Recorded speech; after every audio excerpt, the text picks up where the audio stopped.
Death has a name.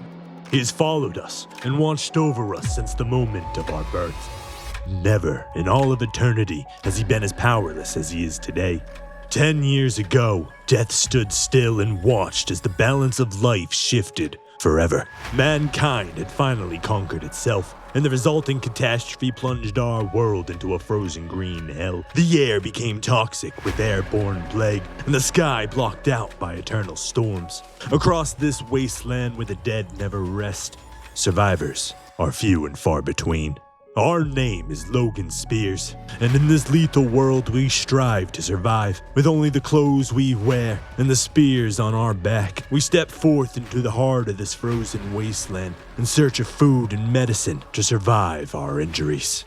How long can we survive? The Green Fog of Death Challenge. And the idea for this video was created by the Eldritch Alchemist. If you haven't already, check out his channel. Links in the description below. We arrived on the edge of town, drenched from the roaring storm. We'd lost everything to make it to this point. As we trudged through the desolation, the weight of our journey pressed heavy upon our weary souls. Each step forward felt like a battle against the relentless forces of nature. Yet there on the horizon, amidst the howling winds and ominous fog, stood the beacon of our hope, the last bastion of humanity, rumored to still have power. Among the wreckage atop the bridge, we found salvation hidden in the trash. A bottle of water and a mouse for dinner. No treasure in this world comes without competition. The dead never rest among the toxic onslaught all around us. Forever blood-crazed eyes lurk at the furthest reaches of our shadows.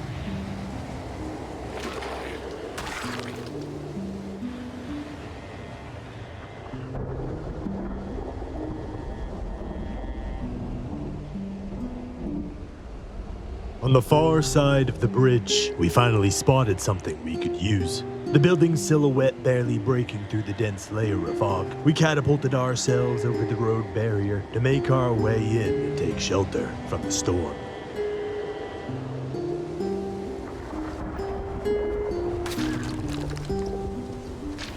We were currently in the warmest months of the year, a staggering 8.5 degrees outside in the middle of June. We pressed forward into the mist with no time to lose.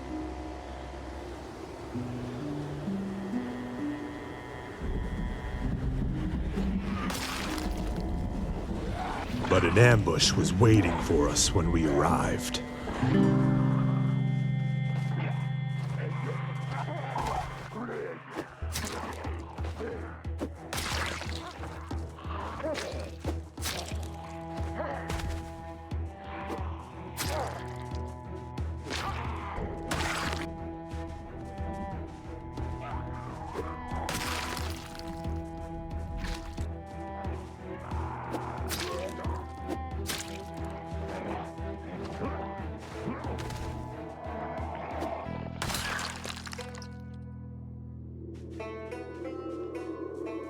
Okay.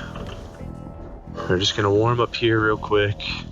Under that beautiful roof, we began to warm our bones. It was 70 degrees because of the power in the city, and we couldn't be more grateful to feel the warmth of that power. We stole a sweater from the deceased and wore it as our own. We needed it far more than they did now. And when we were mostly dry and warm again, we attempted to loot the nearby buildings.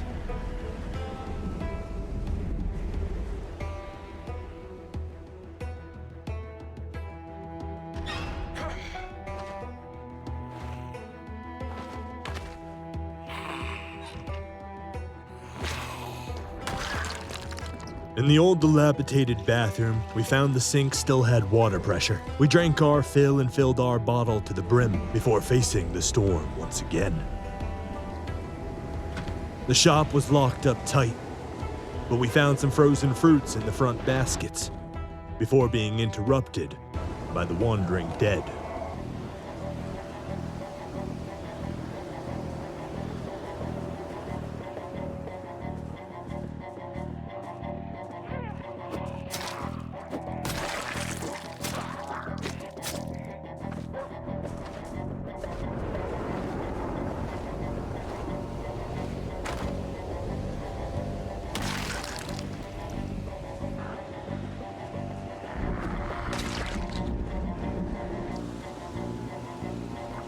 Fitness 2, Strength 3, Sprinting, not even 1, Light-footed 1, Sneaking 1, Fear 3, this is where we put all of our points basically. Metalworking, and then fishing, trapping, and foraging. We are an underweight, out of shape, and feeble. We're also a wildsman with a prowess for spears. We're a fast learner, well-fitted, light eater. Inconspicuous, we are graceful. We are a scrapper. We can rest quickly. We're swift. We're quiet. We're slow readers. Smoke. Da da da da da da. That's a lot of injuries, Amy.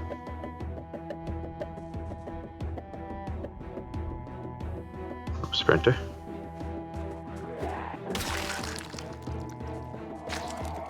Some ranger pants with really good insulation. It's got black leather trousers, which is half and half. These are 3/4. We are gonna wear those. Alright, good news. Our cold is gone.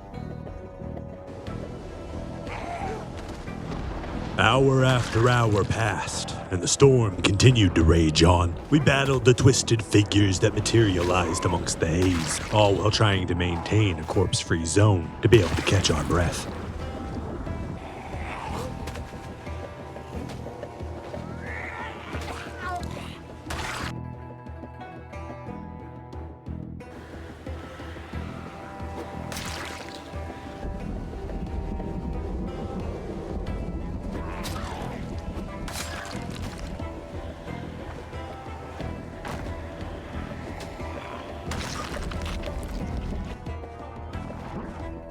Exhaustion was beginning to overtake us. Time became irrelevant as we battled to secure ourselves a place to shelter and wait out the worst of the storm. But at least our efforts were being rewarded with warmer clothing and a holster. Although we were tired, we decided to scout out the building across the street since we couldn't fall asleep just yet.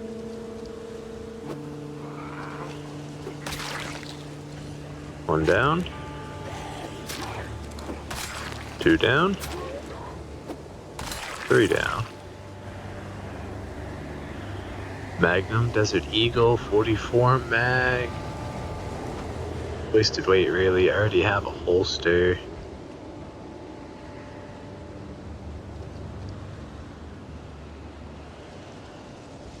With the temperature being in the negative and our condition only getting worse, we marched back to our makeshift shelter to rest up and avoid getting sick from the cold. Might be able to make a little makeshift bed here so I can sleep. Finally feeling safe sandwiched between the 2 trash cans and picnic tables, we fill our stomachs with the fruit we found and smoke a cigarette to help calm our nerves.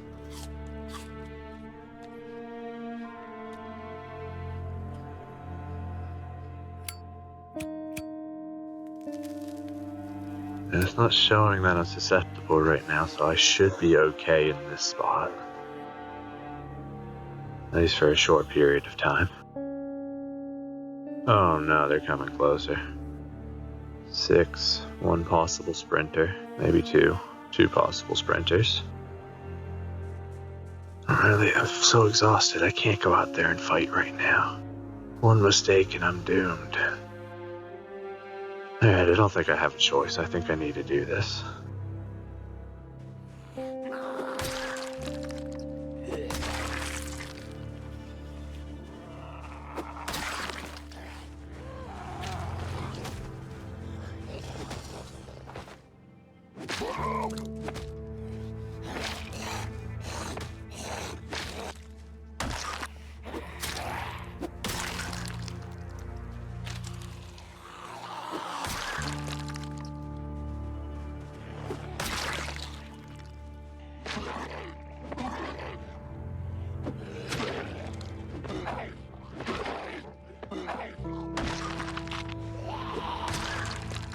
With the visible dead taken care of, we finally closed our eyes for the first time in days. Day 2, baby. Okay, let's eat something real quick while we're still safe. Despite what we thought, it wasn't actually day 2. We had lost track of time while fighting our way through the storm. But the storm had quieted down with this morning's light, and we were well rested and fed. We continued our push into the city, desperately wanting a bag for carrying convenience. And we thought we might find one in the gymnasium across the street.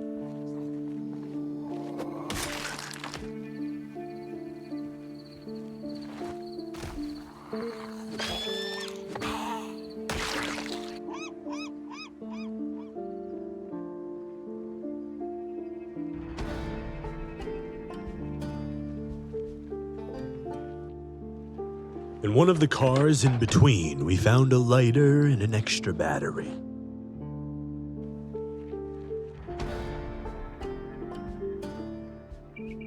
We cautiously approached the overgrown gym and stepped into the precarious darkness.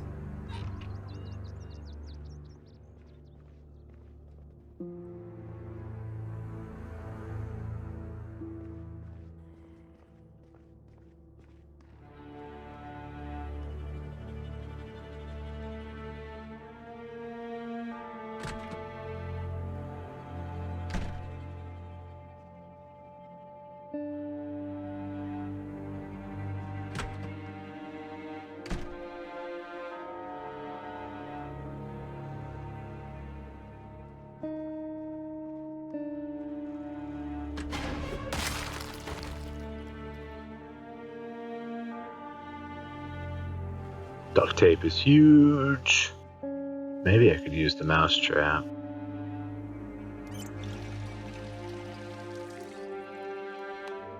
Let there be light. Wait, I see matches.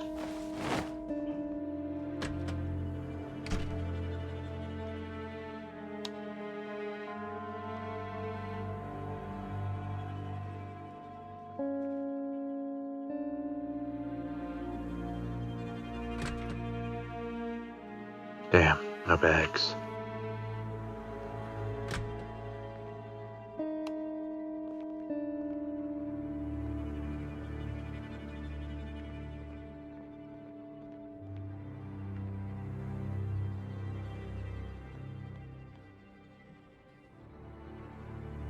Dumbbells could be good.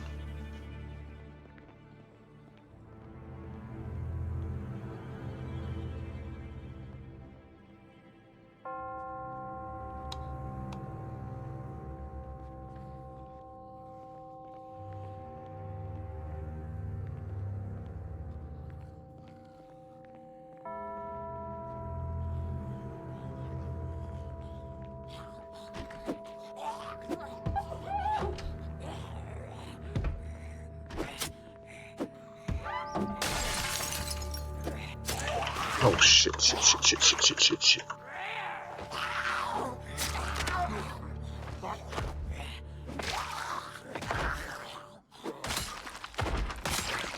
Although we were physically weak, the magnificence of the spear carried us through each dangerous situation. Though with our wooden spear broken, we were down to a single weapon, and we had no way to replenish our spears without finding a knife.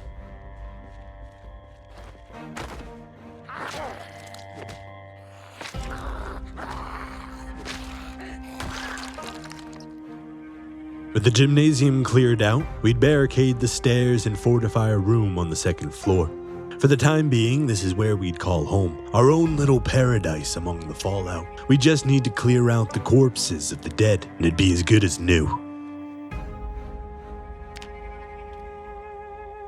Since we only had the one rebreather mask, we made a backup cloth face mask just in case, for when we were sitting alone in solitude, anything to help prolong the supplies that we managed to bring along with us. We relaxed in the comfort of the building's power, listening to the static of Lord Television. A wave of nostalgia poured through us as the sounds of life and living broke through the static of the TV's speakers. We slowly fell asleep in bliss as the sounds of cooking washed quietly through the room. When our eyes opened once again, the sounds of static were still interrupted by the words of the past. Regardless of how much time had passed, it felt like we had only nodded off for a few moments. We devoured an apple breakfast while the TV teased us with crepes and pancakes, with only the smell from our morning cigarette distinctly hiding the profound scent of refuse and decay that lingers all around. We couldn't persist like this. We need to go out and find real food, real soon. So our quest today would be to find something delicious to eat.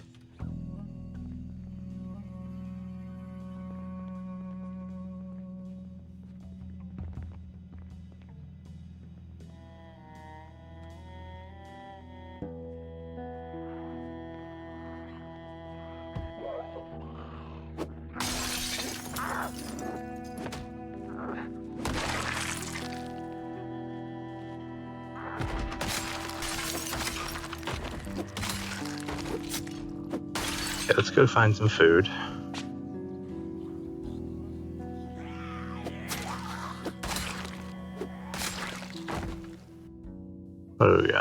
sweater, ranger jacket, it's kind of in bad condition. What jacket do I got on? We did not have a jacket. Oh, it's locked, damn.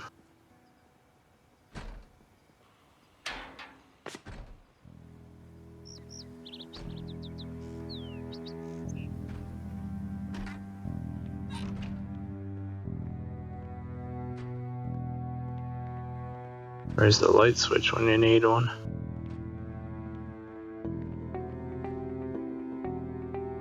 On the first table in the room, we discovered a leftover beer and a cigarette, as well as the key to the building.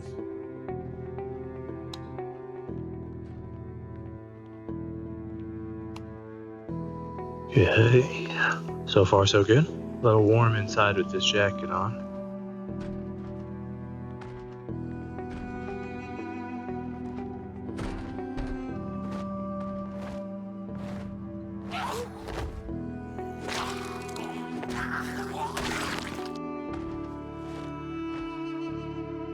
Nice, good finds, but I do need a bag of some sort soon.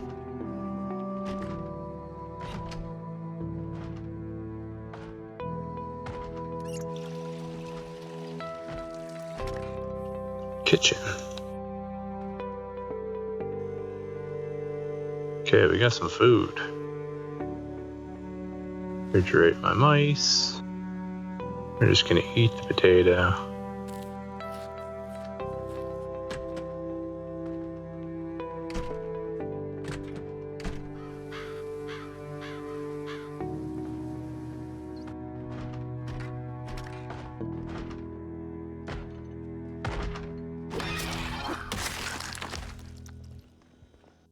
Ice cream, ice cream.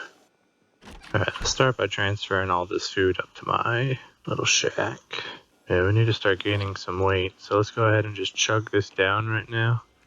Stuff ourselves full, see if we can get double arrows. Surely that's close to full, that's almost 6,000 calories.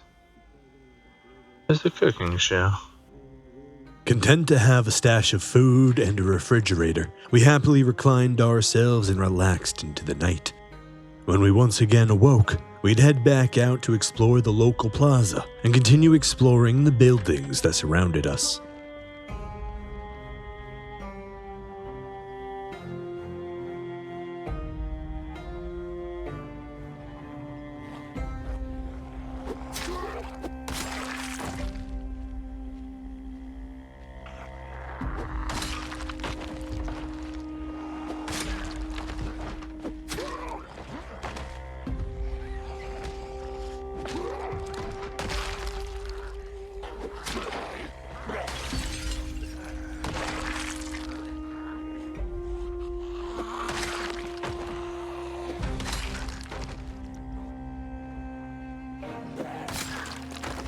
Got more sprinters in there.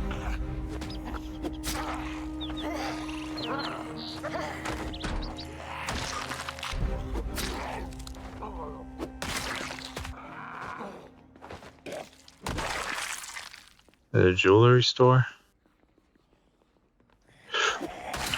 Ooh. Got a key.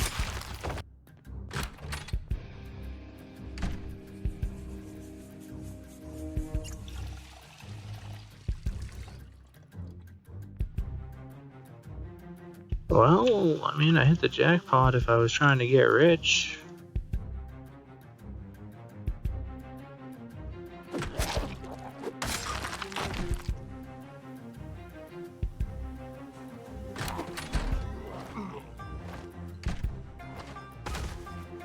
On this decaying pinata, we found a box of 9mm and a well-conditioned pistol, which we would happily take with us for emergency situations.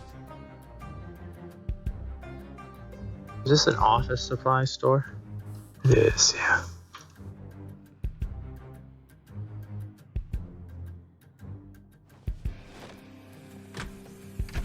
Ooh, is this a grocery store? Nice. Or a shoe store? Hold on, I'm confused. What is this? Bread, stale, good enough. Donuts. Cake. Tailoring. Mechanics. Foraging.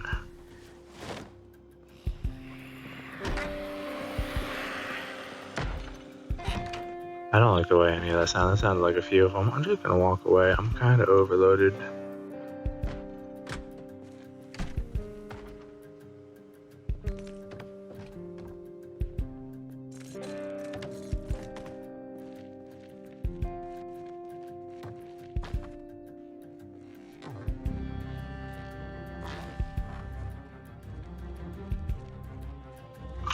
Wait. Oh no. Oh, I hope we didn't just get infected right there. We accidentally dropped the mask when we sprinted over that. There's a percent chance we weren't in it for very long, but there's the possibility.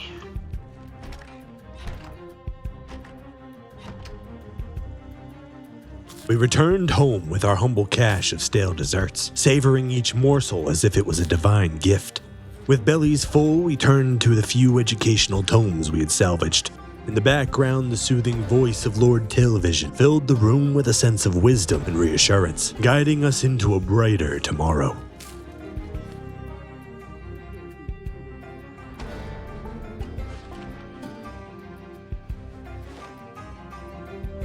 We raised a toast to our modest victories, chugging back a freshly chilled beer before laying our heads to rest. Yet as the night deepened, our sense of unease crept up. Was it the lingering scent of death from our maskless encounters with the dead, or our indulgence in stale confections that left us feeling queasy?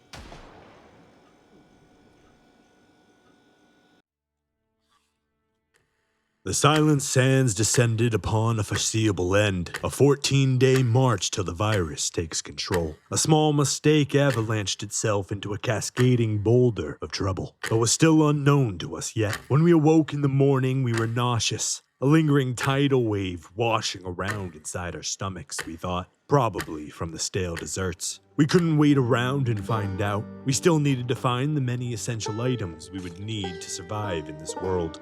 Bags for convenience, a basic set of tools, a home base to live out of, a sustainable source of food, and a way to heat it long into the future when the city's power finally stops for good. We set out along the water's edge, following the river around the plaza in order to scout out the buildings around us. We were still in search of anything and everything that might help us survive this hostile wasteland.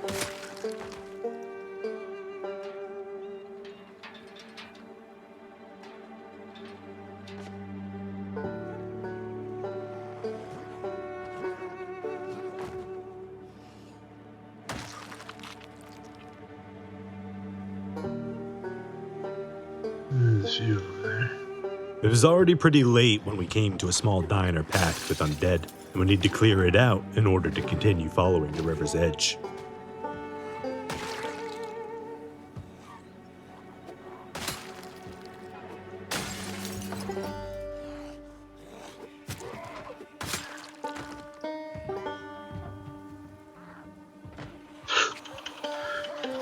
Nope, nope, nope, nope, nope, nope, nope, nope, nope, nope. Come on.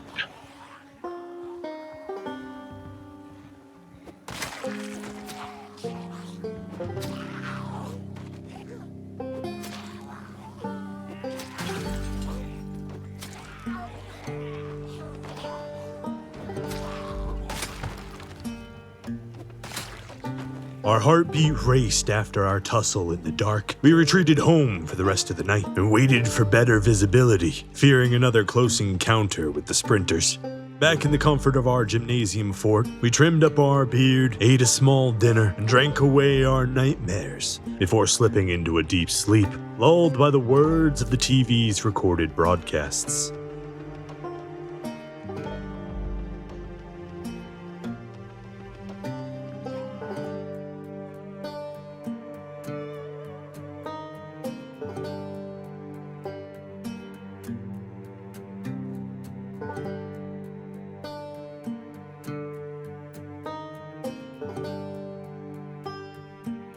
When we opened our eyes again, the storm had settled down quite a bit. We ate another small meal to sustain ourselves, and smoked a cigarette to calm our nerves, before marching straight back out to where we left off the night before.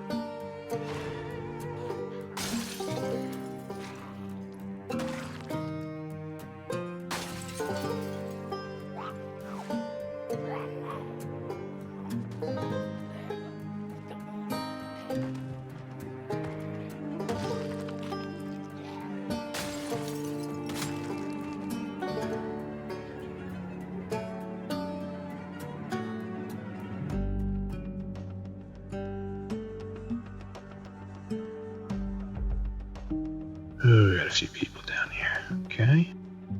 Nice and slow.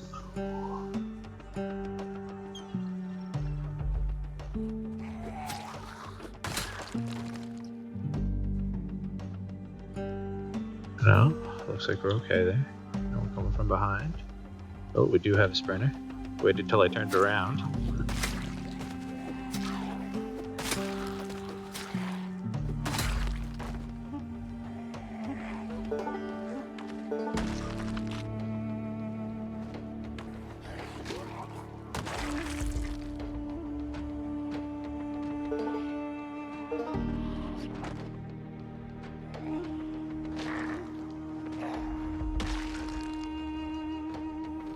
Screwdriver. Huge. I don't like the way that sounds. I need to get away from here. Just in case there's multiple sprinters in there. One sprinter.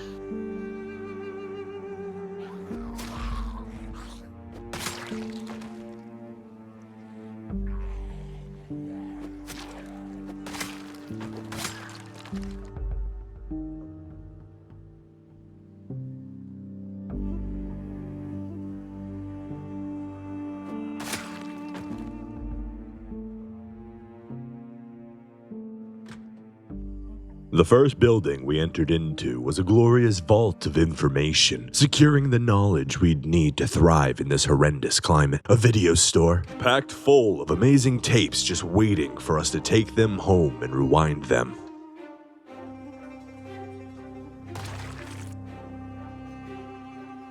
We left there with our pockets absolutely overflowing with knowledge, and started the trek home.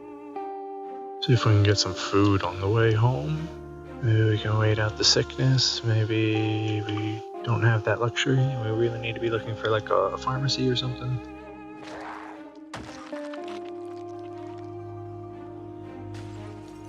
Oh jeez. I'm just gonna back up just in case. Get myself out in the open.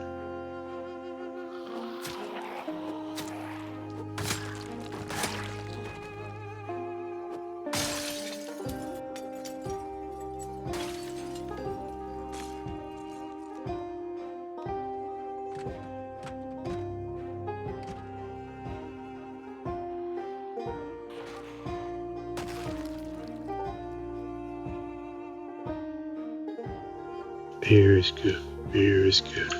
And stuff. We didn't find food, but what we did find was a fully loaded bar with our name on it.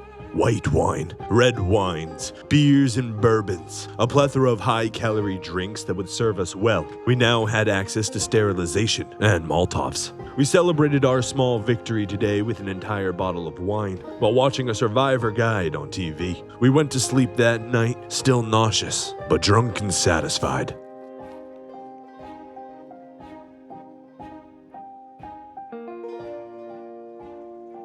When the darkness succumbed to the dawn, we continued our push into the plaza, this time returning to the dessert shop's unfinished business.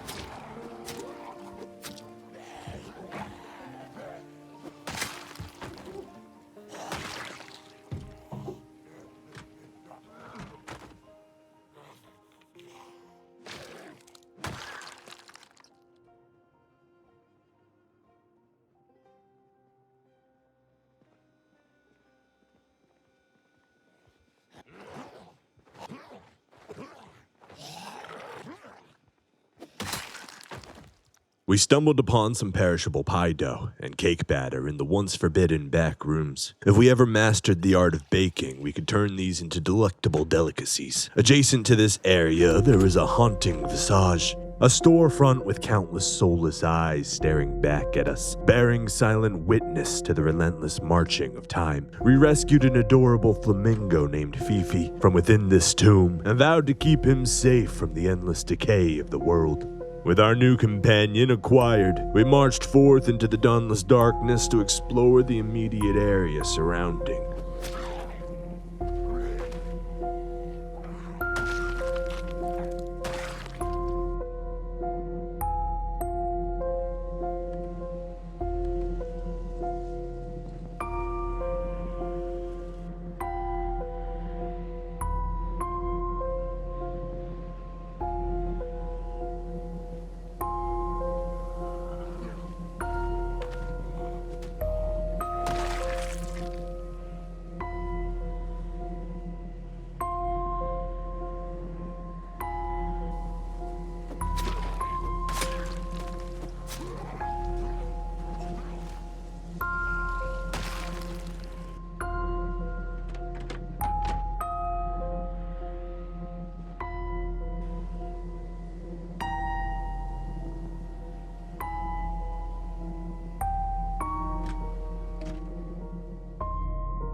Absolutely nothing. Just some bleach. We got a kitchen. Do we have any food in the kitchen? Mustard. We got some meat.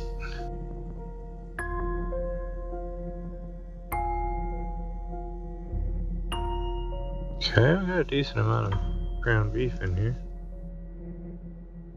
Just walking around with a trash bag full of meat. With a decent supply of food acquired and plenty of drinks to enjoy our time, we set forth on a marathon video watching spree while the power still hummed freely around us, eager to absorb the words of wisdom that waited upon these forgotten tomes.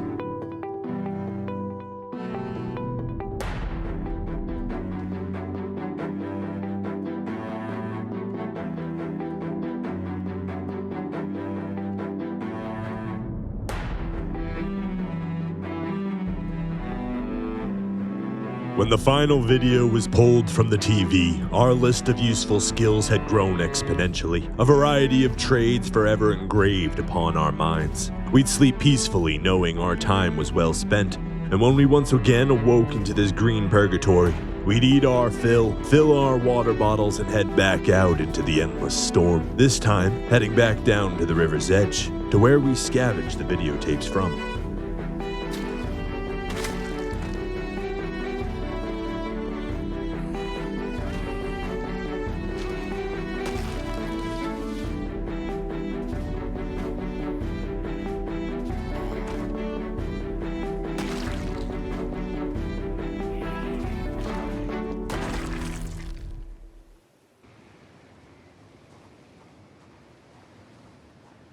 Got one down there. Don't see any up there. You get under the building so we can check our distances.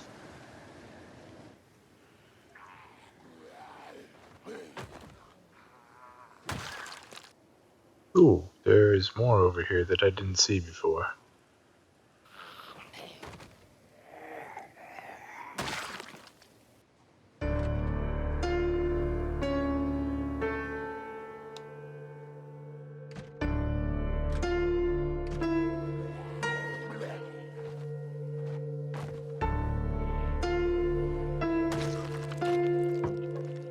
We spotted a clothing store next door, but need to clear out the dead shambling around.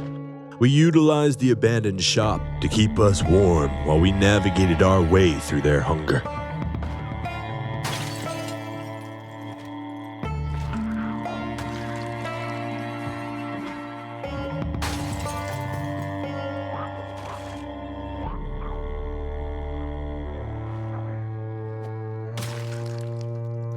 One of the slippery beasts lunged through the window, tearing our sleeve and scratching our arm.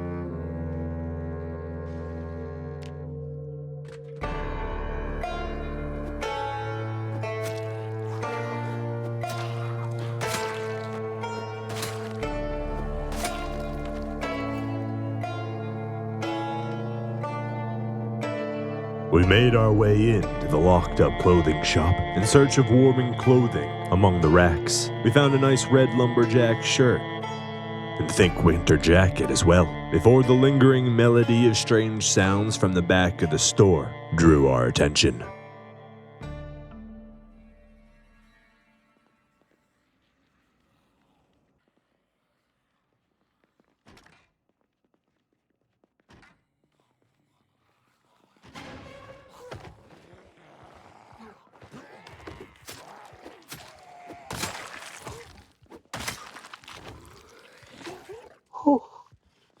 Ooh.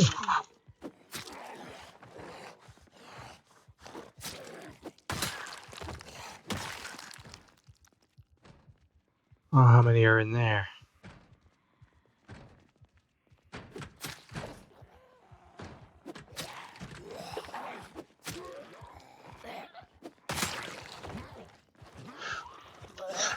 No.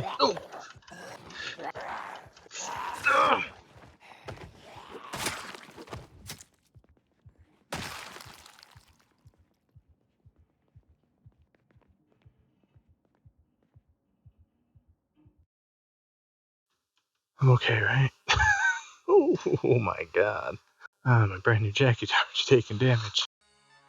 We caught our breath after a tango in Target, disappointed that our new jacket was already damaged. But among the many forgotten racks were a few extra replacements. We left that store overloaded but brimming with excitement at the possibility of warmth among this harsh eternal storm. To be able to travel more than a city's block before catching a cold was the dream. And with our new jackets, this might just become a possibility on the warmest of days. We'd end our adventure with a fashion show and a light meal, content with the progress we've made so far.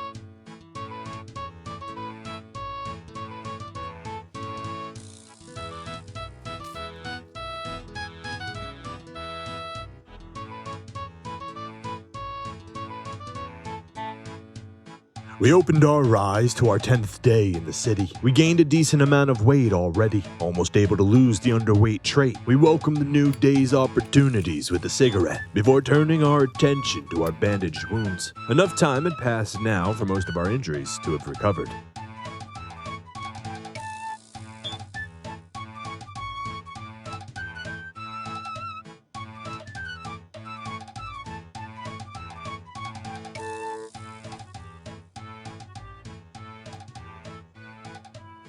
After our unwrapping, we wanted a fresh outlook on the world. We wanted to wash our clothes and our bodies for the first time in a very long time, only to discover something has changed. The water pressure in the city was no more. Clean, accessible drinking water was suddenly going to be a concern. In the meantime, we utilized all the water stored in one of the bathrooms downstairs to clean away the decay of the past.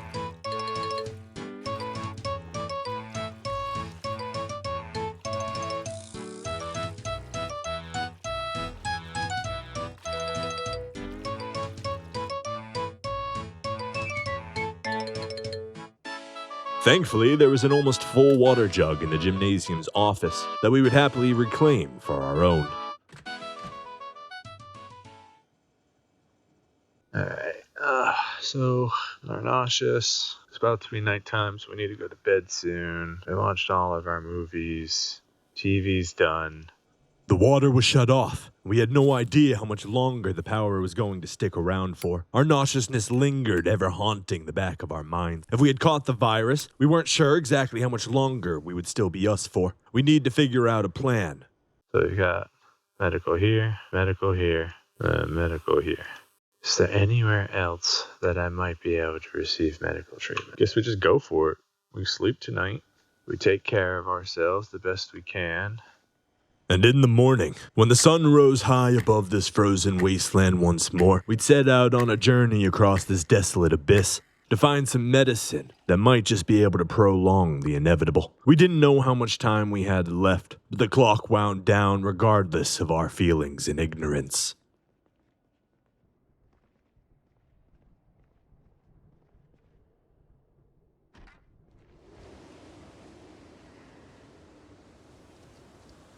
A strange infected in a government hazmat suit lingered just outside our reclusive walls. Where he came from was a question for another day, but inside his suit was something unheard of. A glass ampule, inscribed with the words, "Break in case of contagion."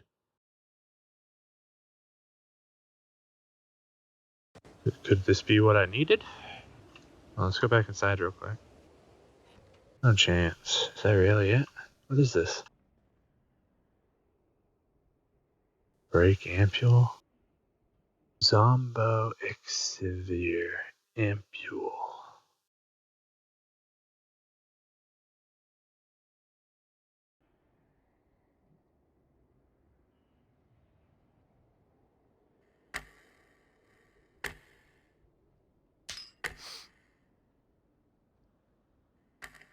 My nausea.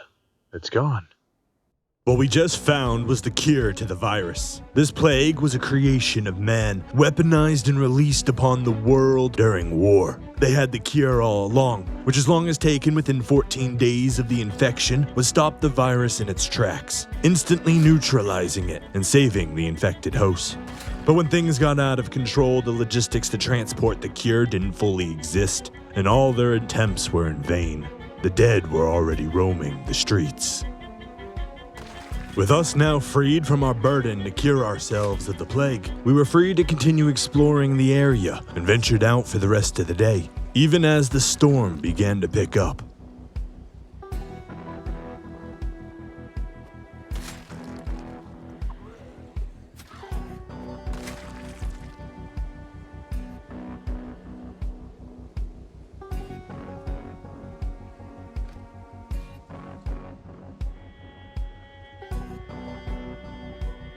I do kind of want to kill that guy. See what he's got in him. That's a knife, we can make more spears. Come on. Yes. Yes, yes, yes, yes. Okay, let's go. Tactical retreat.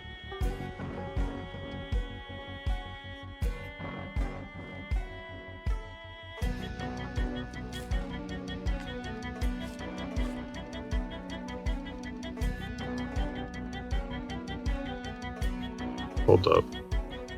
Hold up, hold up. Where's my mask? In our haste to return home, we lured a few of the beasts right into our lair.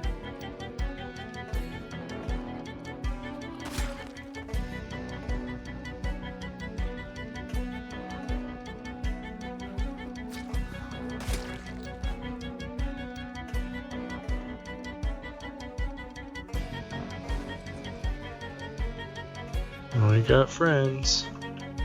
Oh, we got a lot of friends.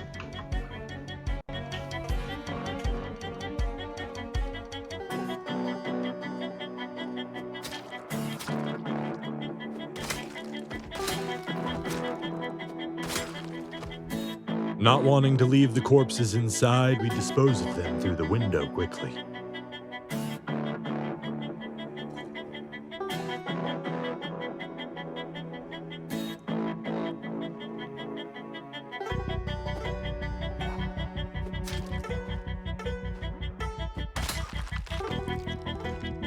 Sprinters, man.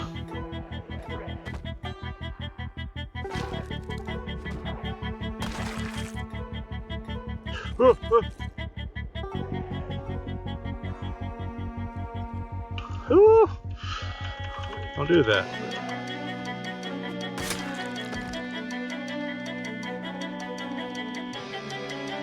Now that our perimeter was defended and reinforced, we were able to lay down and go to sleep for the night. When we finally woke up the next day, we'd trim our beard down to size and prepare ourselves for another battle. Today we had plans to finish what we'd started down the street. To clear out another infected building in our path. Our food supply was beginning to run low, so we needed to find some more real soon.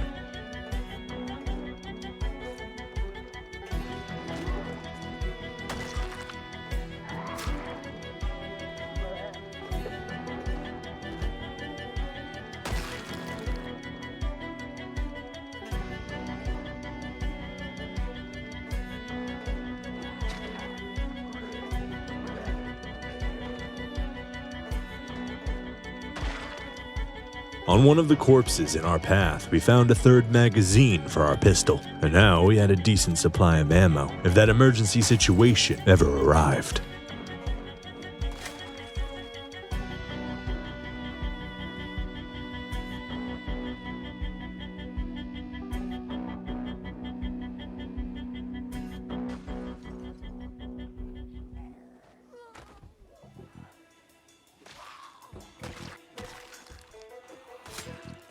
And this one had new boots just for us.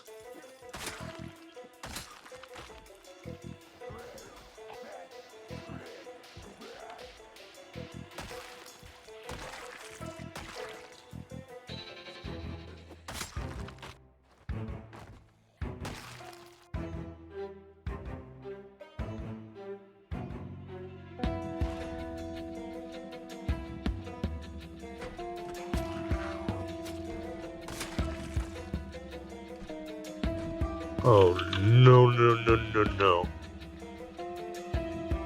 That's a lot of sprinters. We're leaving. Nope, not a fucking chance, dude. Having spotted multiple sprinters in the upper kitchen, we decided to call it a night and retreated home to rest and recover.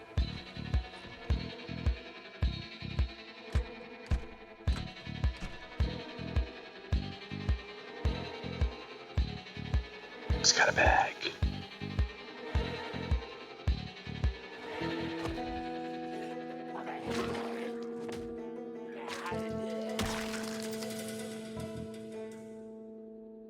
Oh, the holy bag. Oh, it's beautiful. No longer did we have to haul everything in our arms. We finally found a bag to maximize our carrying capacity. It was almost midnight when we got home with our new prize, so we relaxed in the comfort of our dorm and wasted the last few hours of the night practicing our reloading skills, in case we ever needed them. When morning would finally come, we'd bring the last of our food to the kitchen downstairs and prepared a few small meals, finally relying on the mice and rats we'd found along our journey.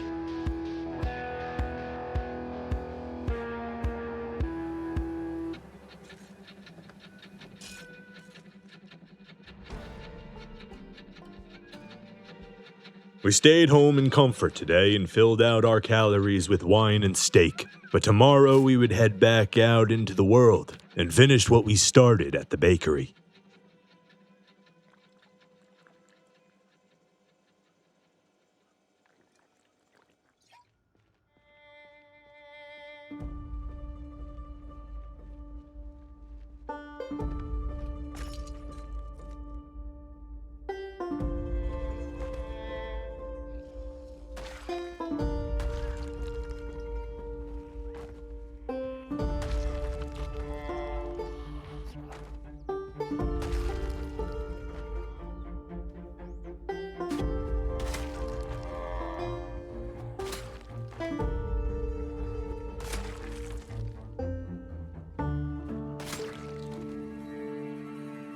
Another pack of smokes brought to us directly by ZHub.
Next to the small bakery was a local grocery store.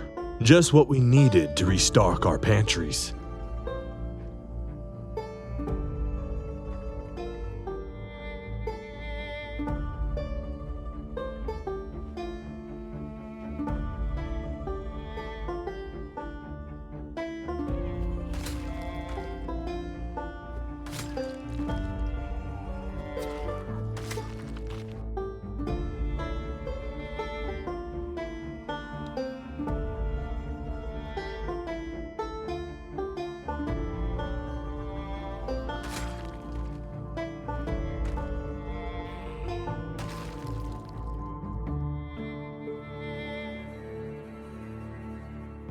We discovered a few boxes of cereal, giant bags of beans, and an abundance of heavy canned food. If we could manage to carry everything home, our food supply and weight concerns would be resolved for the immediate future.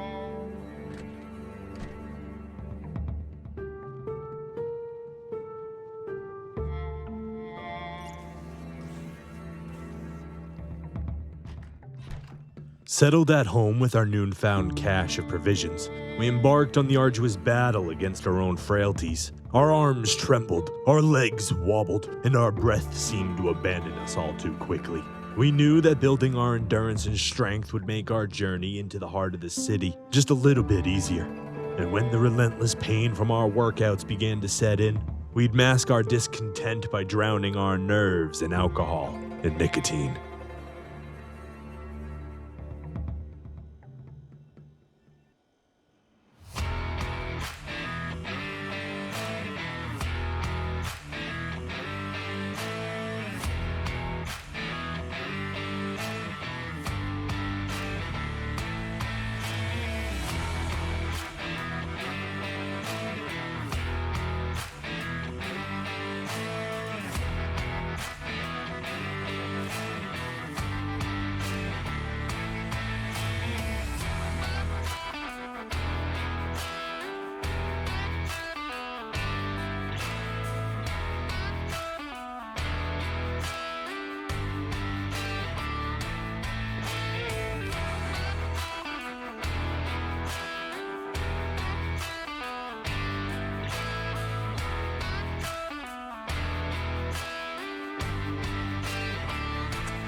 Just when we thought everything was going well, the power suddenly cut out. A rolling blackout eclipsed the brightest star left in this abandoned world, and the vicious cold swiftly crept through the halls, waiting for no one. In all our preparations, we had overlooked one crucial detail. We still had no way to produce heat or electricity.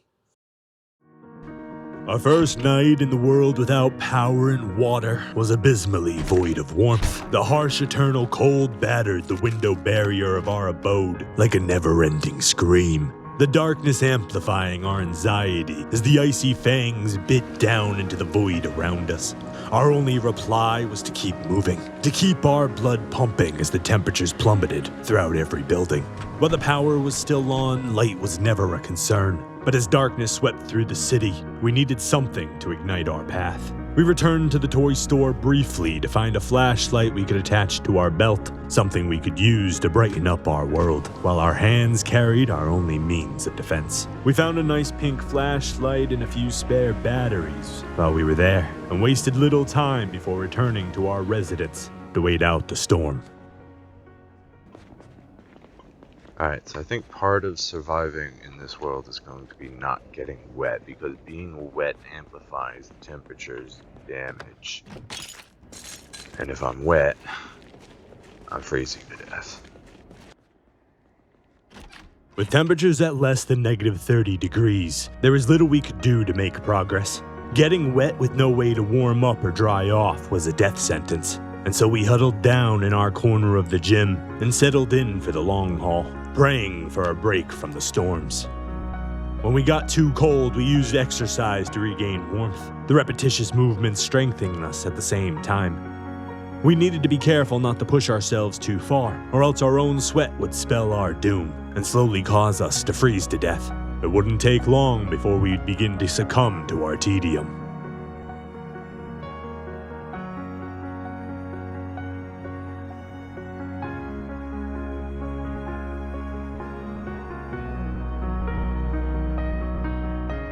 Warm it up. Do a hop, do a sprint. Do a hop, do a sprint. Do a hop, do a sprint.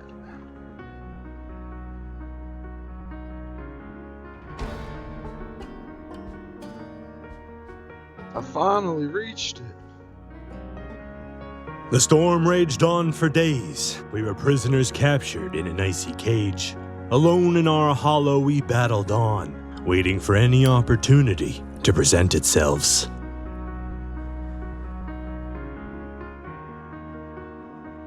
I would like to go out.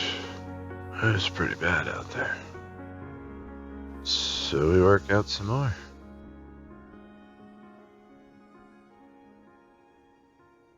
$200 more to go.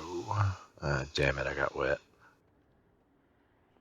Yeah, being wet is such a detriment. Which is why I'm not going out in the storm without power. I'm just stuck here, and I have a limited amount of food before I'm going to be forced to act. I mean, I've got a lot of food at least. Definitely not making this easy for me.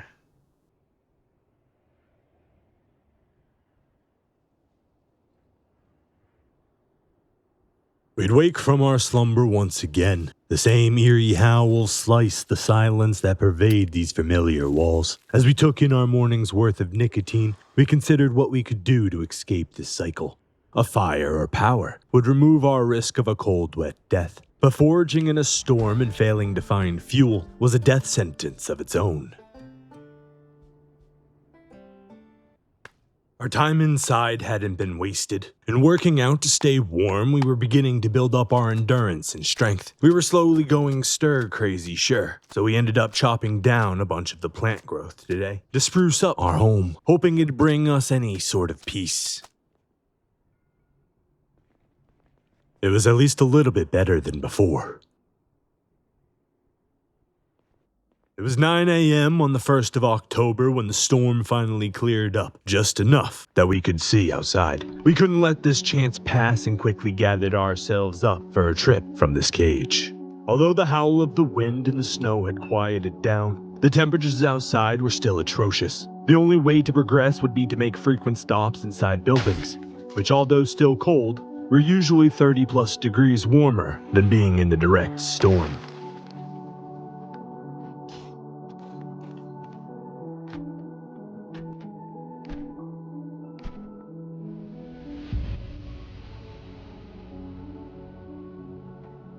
The corner store was just a small tea shop, but the rewards were tremendous. We found chocolate chip cookies and tea bags aplenty, as well as a few pieces of literature to free us from our boredom.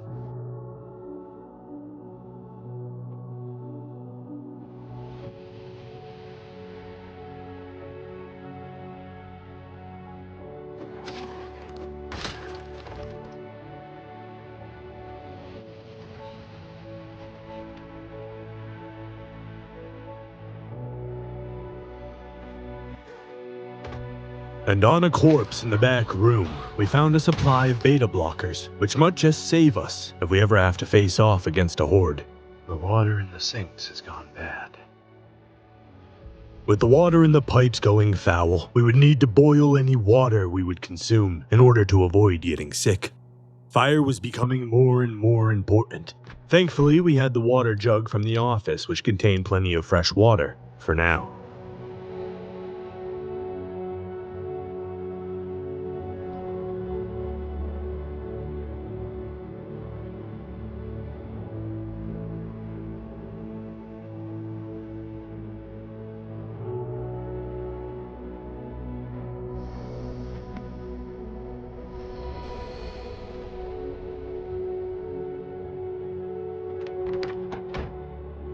Okay, we got a key. We have got a key. We got control, electricity volume 1. No way this thing's gonna work, right? So what are we missing? Engine, 49%. That's pretty good. Battery, 6900. Tires, worse for wear. Gas, I guess. What's our gas at? Out of gas. So if I can find gas, this will run. Oh, that could be game changing. We gotta find some gas. We gotta find a bottle so we can get gas.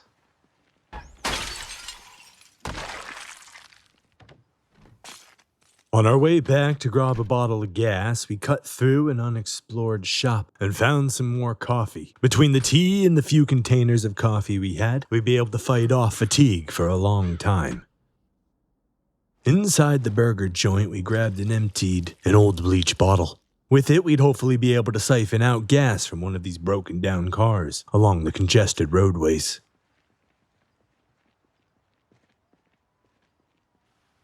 None of these vehicles have gas in them.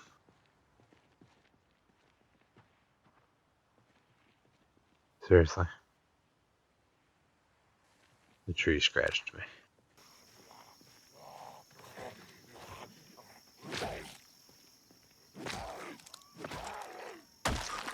We spent our whole day searching among the ruined cars for any gas at all, but came back empty-handed. We settled to end our search here and returned home to enjoy the spoils of our day, a fresh cigarette and a chocolate chip cookie.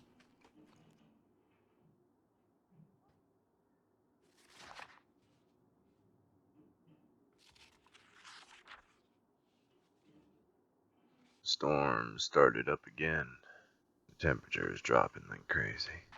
After a brief remission from the dark confines of our gymnasium cage, we were once again locked in with little progress to show. The tedium of repetition wound its grip around our fate firmly, and so we sat, a victim of our own creation as the storm battered the barren city for days. Eat, read, work out, repeat till sleep. Until a new day of darkness and howling storm took place of the old. This was our life without power, fire, or gas.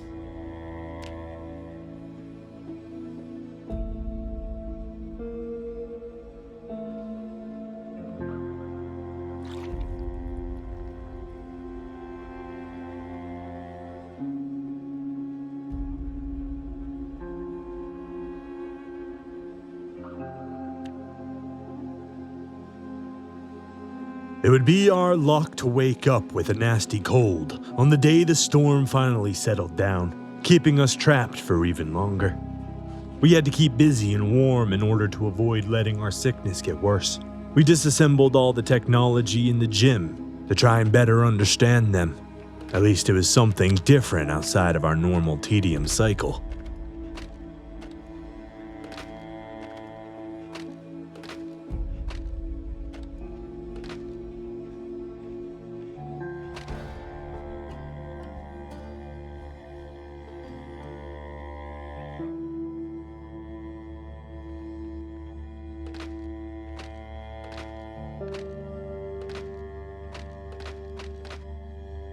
But when that task was finished, it was right back to our routine. It was the only thing keeping us alive at this point. We did everything in our power to beat the cold, and when it finally softened and our health returned to normal, we put everything on the line and ventured deep into the harsh temporal storm. We couldn't continue to live without heat. We needed to find material to make a campfire.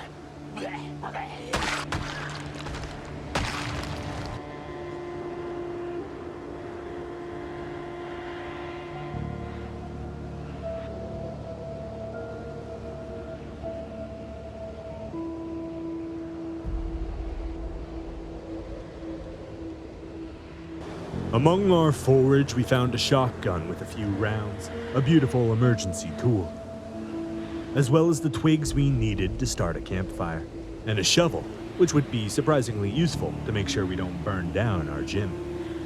We grabbed the sack we saw earlier and filled it with dirt, and poured it out on top of the floorboards, before crafting an absolutely marvelous campfire kit.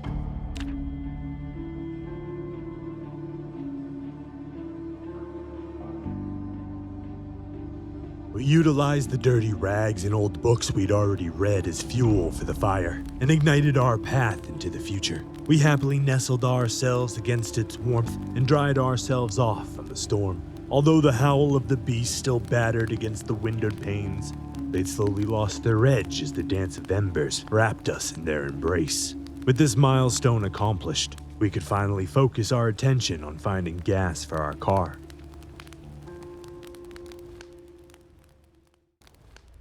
Death is inevitable. It's not a matter of if, but when. We march through the endless halls of life collecting stories to hang along our barren walls, and struggle fruitlessly day and night to prolong the distance our flames can travel. Today's sunrise marked the beginning of change for us in this twisted vision. As the temperatures reached new lows in the beginning of winter, we graciously marked off fire from our checklist for survival needs. We no longer needed to fear the repercussions of marching into the howling storm, and so we set off into the city to expand the number of cleared out buildings for us to take shelter in.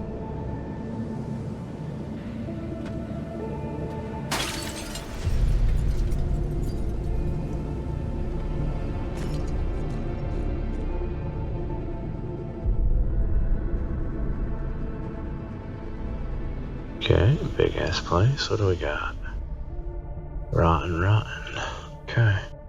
It's like a pancake shop, breakfast shop. Light enough that we can take it. In our rush to adventure, we'd forgotten our backpack, and in turn all of our vital supplies. It'd be easier to travel unburdened, but bringing home the artifacts of the old world would be a hindrance. In the kitchen of the Waffle House, we found some useful fuel for our fire, some coffee to keep us going. And in the refrigerators, we found a beautiful supply of margarine, ketchup, butter, and a carton of eggs, surprisingly still fresh. We went home, refreshed ourselves quickly, and re-geared for another outing into the infected streets of Louisville.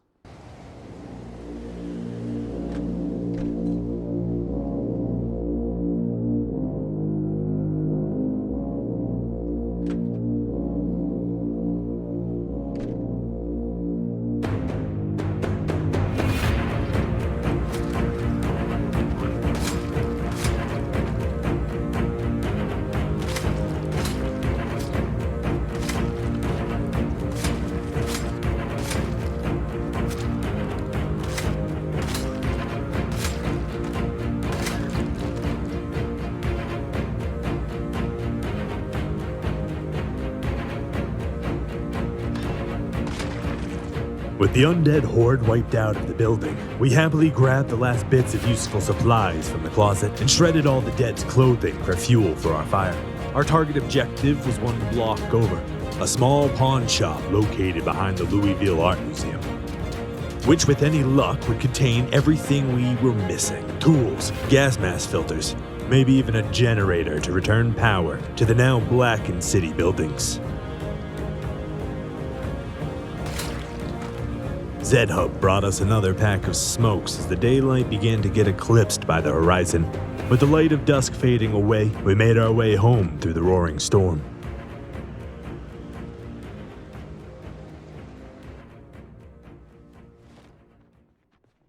We took some time that night to organize our belongings and warm up by the fire, completely forgetting about our eggs and letting them burn before heading into a frozen slumber.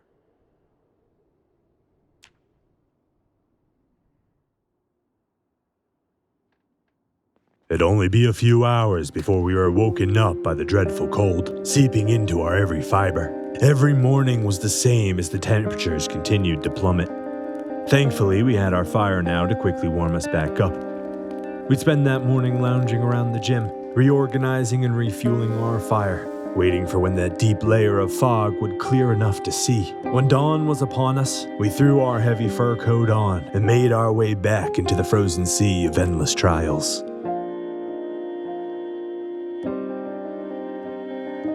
Apparently, we had missed this car in our search for gasoline, right along our main path of travel.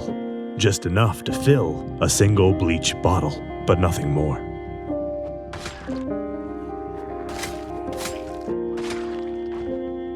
We cheerfully poured that bleach gas into our car's tank and hopped in to find out just how much we had. An eighth of a tank of gas wouldn't get us very far. But we now had an operable vehicle in our possession, and the possibilities for the future were growing.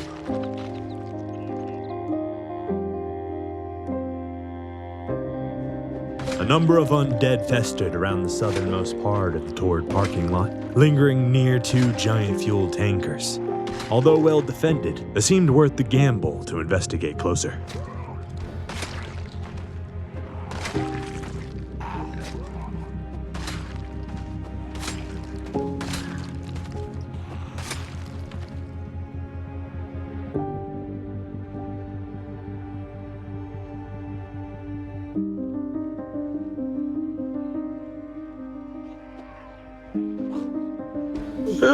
Okay, we got a couple of them now. Let's just get out of view. Get over here.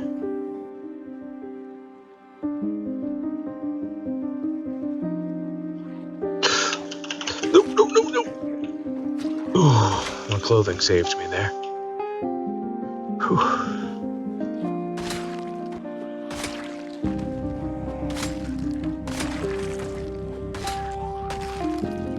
Spear and a survival knife. Both tankers were empty, but we didn't leave empty-handed. A survival knife, a spear, and a stop sign were our rewards for taking out part of the horde. Darkness descended upon the land eerily quickly, so we once again made our way home out of habit, not wanting to get stuck out in the middle of the night. We celebrated our gasoline victory by chugging down a glorious beer and rinsing it out with a cigarette chaser.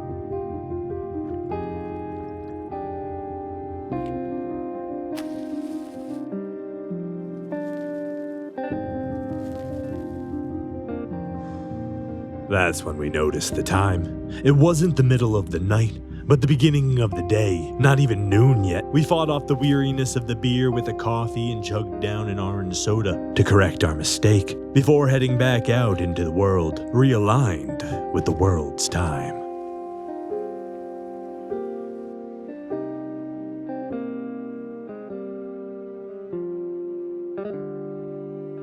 Average. These are average.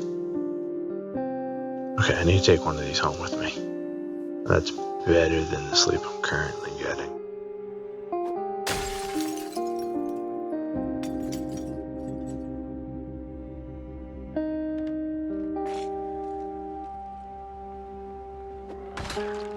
I'm not gonna lie, that's a little terrifying because I don't know where he fell from. But he's taken care of. In an ambulance beside the Waffle House, we found a trunk full of supplies, antidepressants, disinfectant, a wrench, an empty gas can, and a second duffel bag to carry them all in. And not even 20 feet away from this treasure trove, we discovered another piece of treasure. Siphon gas. Enough gasoline in the tank of this little red car to fill our newly acquired gas can.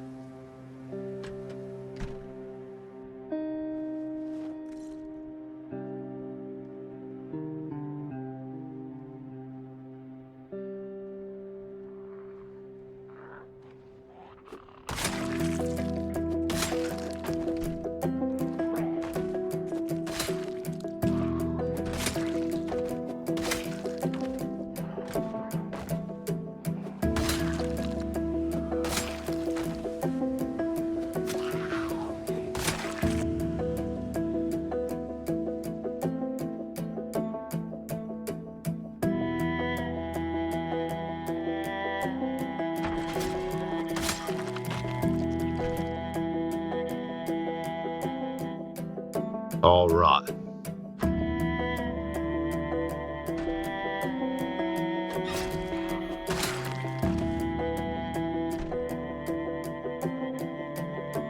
In the back of the store laid a warehouse full of non-perishable foods, TV dinners, canned goods, and even a couple packages of candy to boost our morale.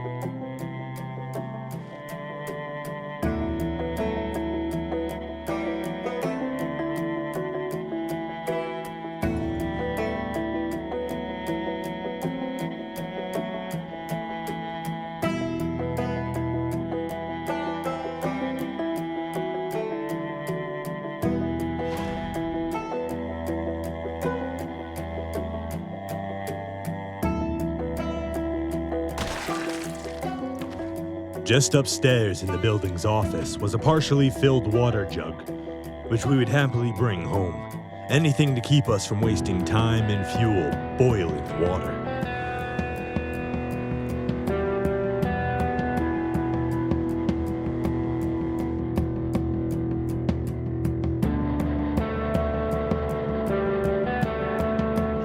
We forgot to grab our new bed.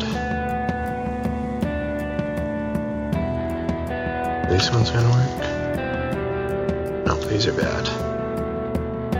I need the fancy chairs from across the way to get the average sleep. There we go. Alright. Go, go, go, go. Yes, it's back.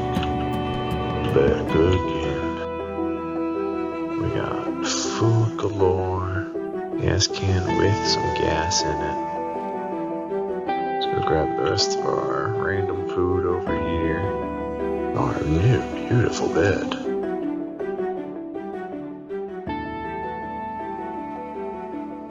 We relaxed in the comfort of our well-shaped chair, taking in the moment of mediocrity. Such a small improvement meant so much for us going forward. If only we could find an actual bed, or even a tent. As night descended and the temperatures plummeted, we defended ourselves against cold's embrace with fire. Tonight we would cook and eat our first real meal in forever. We sat and watched it carefully this time, making absolutely sure it wasn't going to burn, and then greedily engorged ourselves on TV dinners cooked over an open fire.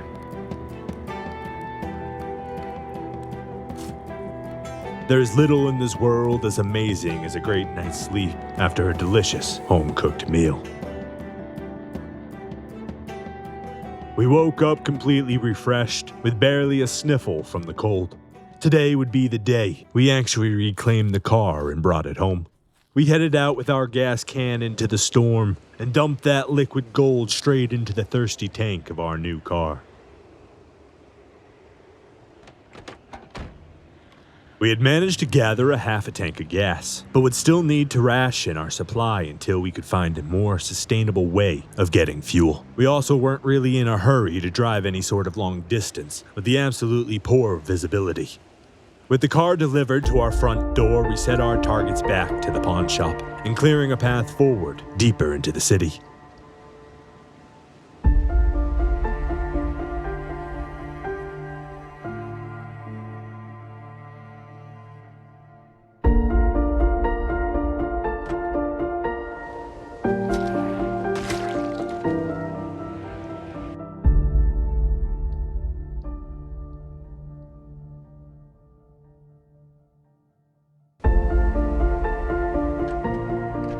The first new storefront we found was another toy store, which we happily snagged up all the batteries on the shelves.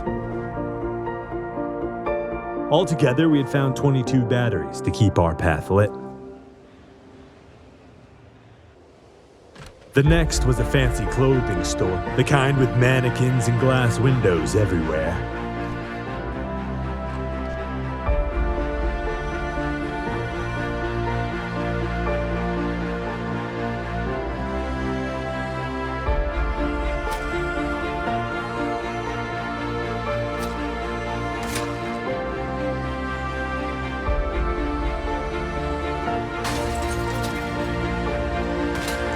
On one of the displays, we found something amazing to shelter us from the storm.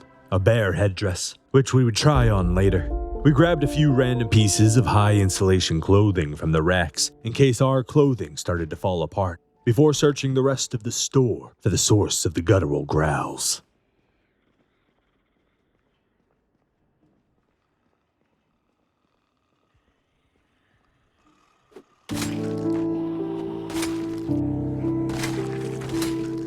The back room was absolutely loaded, but the most amazing thing among the prizes was a set of samurai armor, a welding mask, and to top it off, a huge backpack to carry all of our supplies in.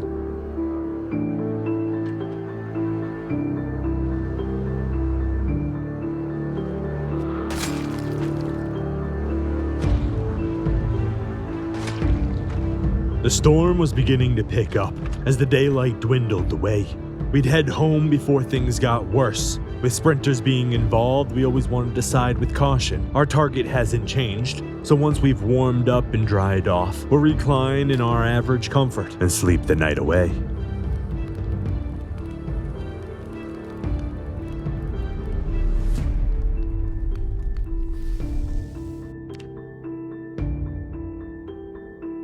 We woke up frozen to the bone, long before the sun would rise again. The temperatures inside had declined to the negatives now.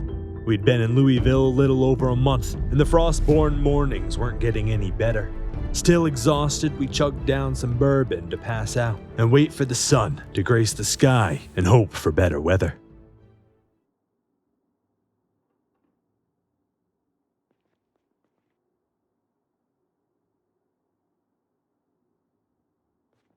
I'm hoping this will work, but I have no idea if it actually will or not. I'm gonna try and use this stop sign to drop down a tree or two. Meantime, we're just gonna run a little bit, get our body temperature up.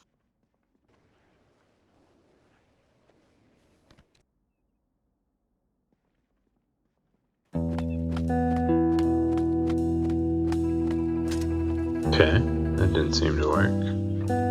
We had failed to chop down the tree for firewood, sadly, but we didn't want to waste the gift of beautiful weather we had been granted. We raced out across the streets towards the uncleared buildings, ready for whatever challenges laid ahead.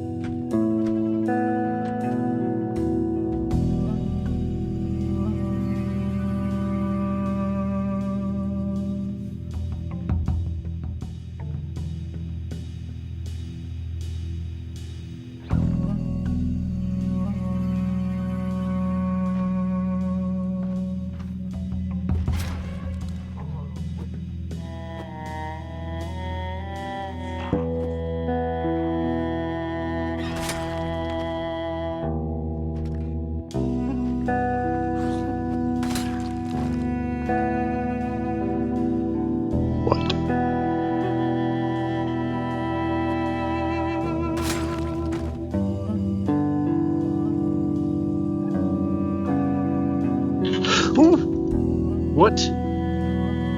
The clothing store had a heart attack waiting, and our only reward was a few spare winter jackets and another 9mm magazine.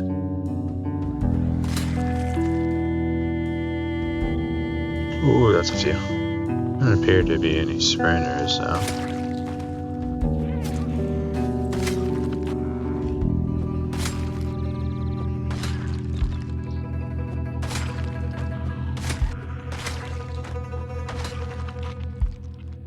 That's another toy store. We took note of the toy store, but didn't waste any time looting it for now. We could always come back if we needed more batteries.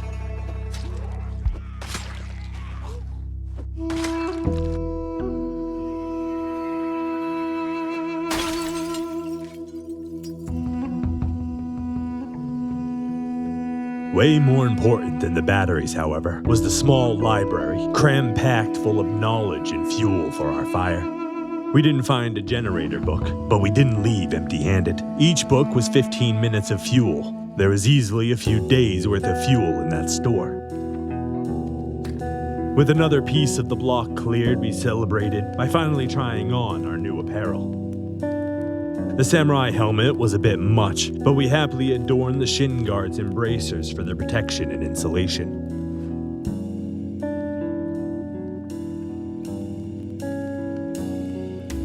Our favorite piece of gear was the incredibly insulated bear headdress, which not only made us look fabulous, but would also keep our upper body extremely warm.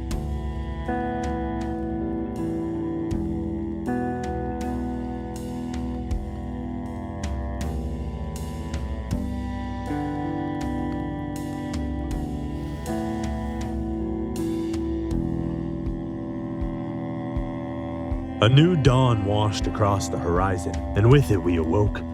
We wanted for nothing more than to continue our progress into the city, and so we headed out headstrong, adorned in our new armor into the brackish storm.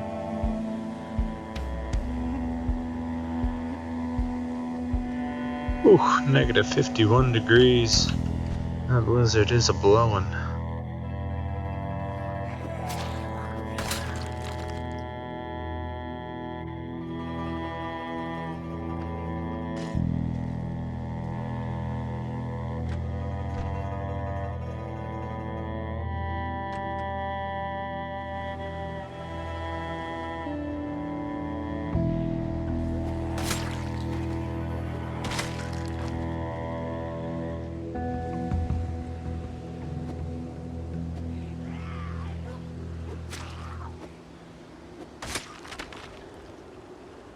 Oh, that's a sprinter.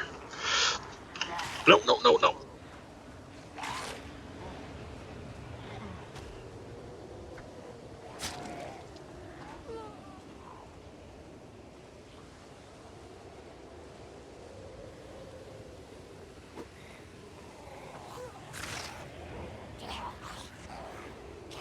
Don't tell me we're gonna die here, come on.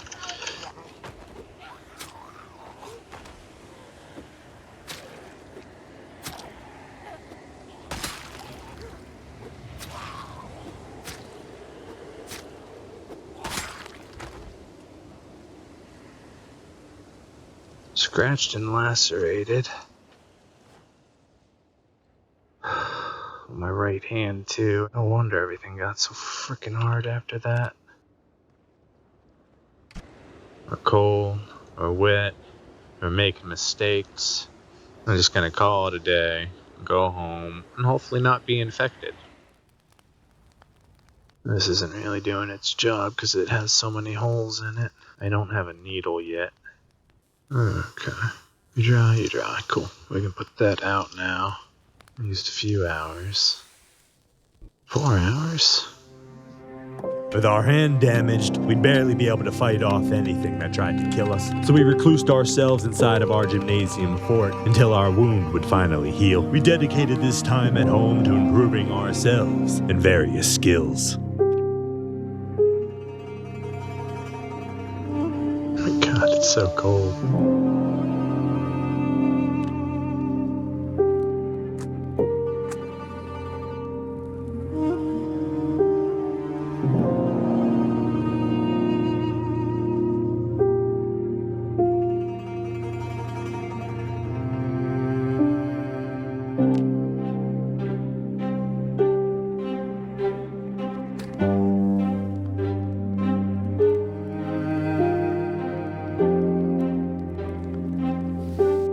Putting it out removes a whole hour. You're healed yet? Please be healed. Oh, you're infected. Disinfect the wound. Bandage it with a sterilized rag. We should be okay now.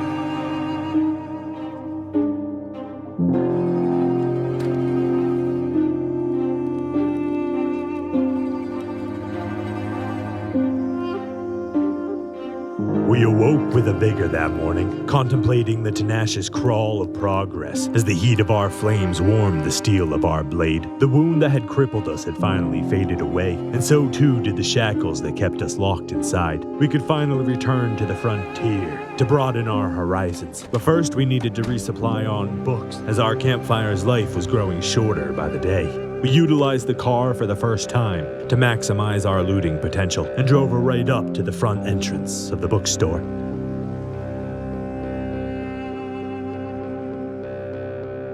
And jammed every nook and cranny available, full of glorious knowledge.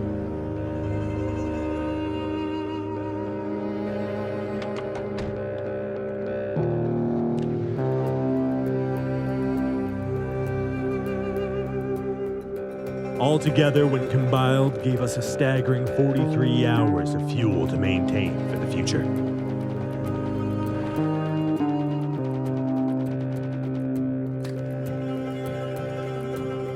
Munch on some dry black beans real quick. Since I do have a few hours of this now, 43 to be exact. Let's utilize some of it. Maybe get a full night's sleep, hope for a good, easy day in the storm.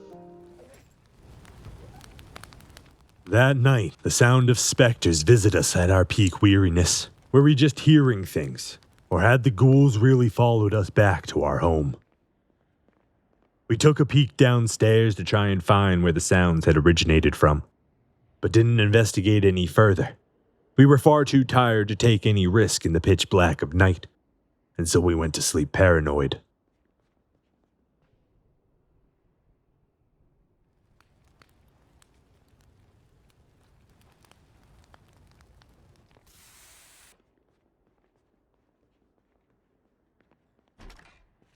The stealthy creeper had managed to make it all the way upstairs during the night, but failed to set up a proper ambush, and instead left himself in timeout in the corner. He had broken through on the far end of the gym, leaving only glass fragments on the ground as evidence.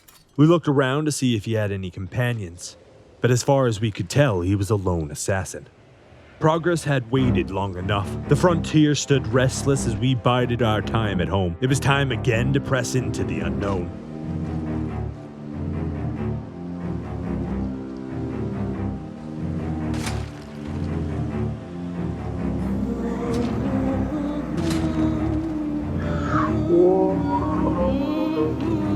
Any one of those could be a sprinter. We gotta back up. Oh, okay, we're okay. None of them are sprinters. So.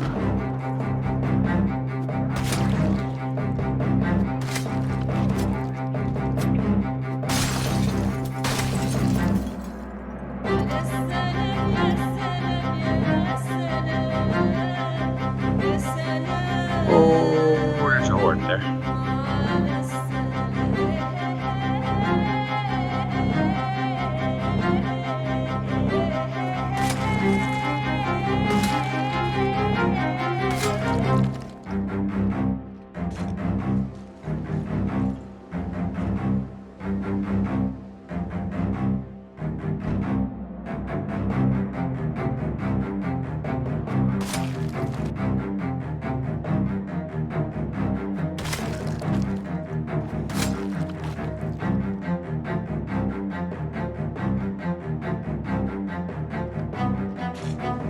Oh, that one's a sprinter.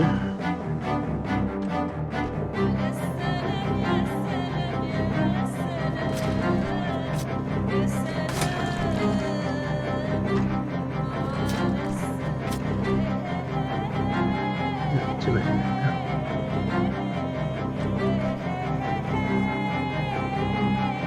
Oh, no.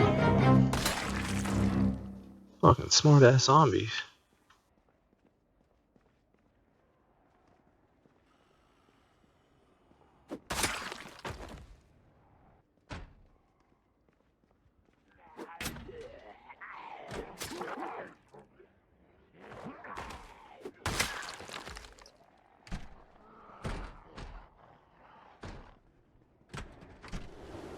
Okay, all yours, guys. Enjoy. We'll reclaim it next time. We fought all day on that frontier, but were ultimately pushed back. Instead of claiming land, the undead claimed land from us. But tomorrow was a new day, and with it carried all of our hopes and dreams for progress. Our determination was now a boundless flame. But that would have to wait until next time. 'Twas the morning after defeat, while the amber lights of fire danced across the room's stage, a mirage of flame engulfing us while we exercised in twilight's glass reflection. Eagerly we counted down the moments of anticipation, waiting for dawn's first warmth, to once again reclaim the lost frontier from the cold clutches of the undead. We marched out with exalted determination, spearheading our way back into the fight for the unknown. It was there in the Waffle House our battle unfolded.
We got ourselves some new gas mask filters.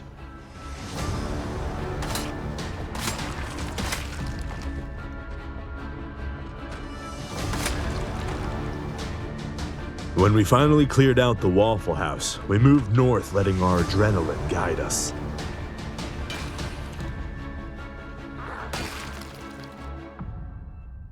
Oh, hatchet! Oh my god! Oh! What? Yes! Finally! That's a hatchet, baby! Let's go! Now I just need a hammer. I'll have all my tools. Firefighter pants. Wind resistant, water resistant. They're a little damaged, but they might be a good backup. We had finally found one of the most important tools for our survival. The axe would allow us to chop down trees for firewood, and the branches would allow us to make additional spears. Getting colder.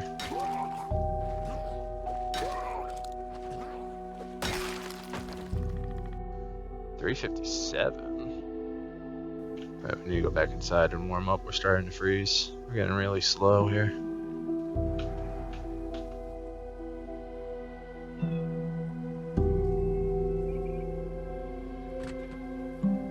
Inside a small office building was another beautiful water dispenser. Not full, but good and clean. We rushed it back to the tea shop and would leave it here for us to take home later. We rested in the back corner and watched as the nephrite snowflakes twirled against the zircon sky. When we finally recovered, we rushed back out to continue clearing our path to the small pawn shop.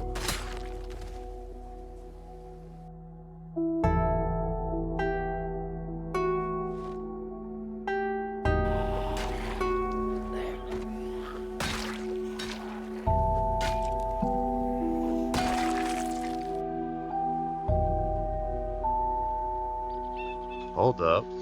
A pipe bomb. A smoke bomb. A trauma kit. 2 gun cases. G33 uses 5.56 fully auto. They've got no ammo, which explains why they're dead. Some food. We'll definitely take the food.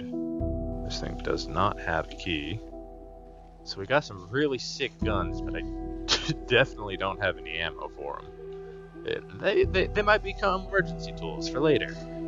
Maybe.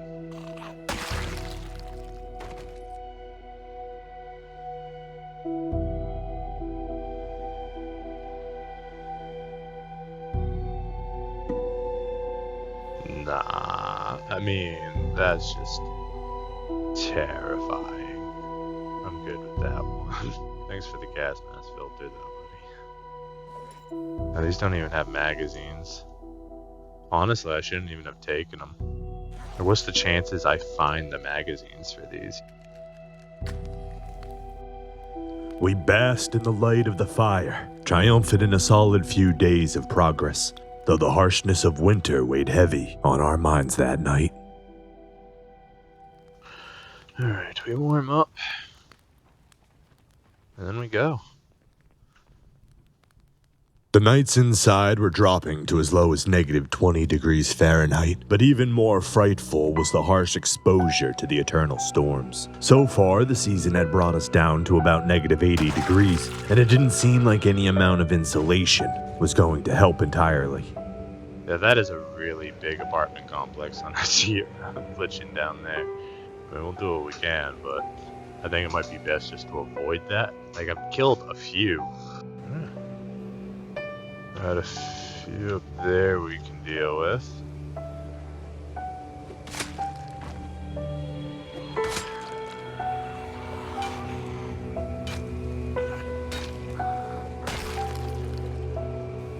Back and fight them inside. I'm getting cold. Too cold. See, this is what happens when you spend too long outside. Now I'm in a dangerous position. I need to expend energy. The barricades could come in handy.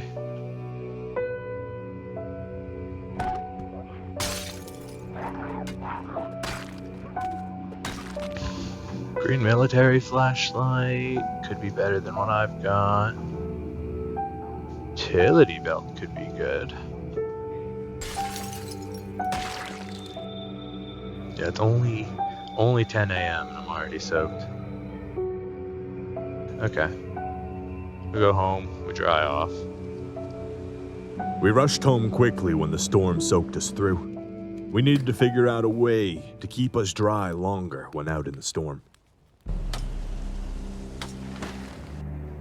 So a log is worth 6 hours of fuel.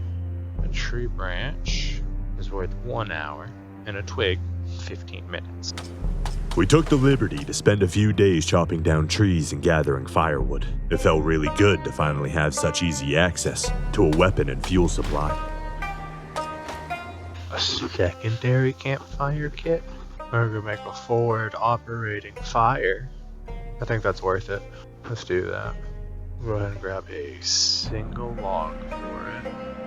We'd come up with the idea for a forward operating base, but wanted to re-up our water supply first. We attempted to gather water from the river, but needed to travel all the way to the other side of the bridge in order to access the riverbanks. The entire time we were being blasted by the harsh frozen winds of the eternal storm while we attempted to take our fill from the river's water.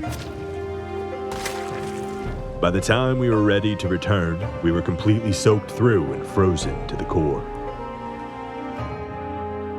Oh jeez, we need to get up there and warm up fast. Oh no. Get this fire lit. Looks like I'm gonna need another container to boil it. And I caught a cold from getting the water. We revisited the old ice cream parlor and borrowed a few cooking wares to boil our water. Since we now had to wait out our cold, we took this time to sterilize some rags and boil up as much fresh water as possible.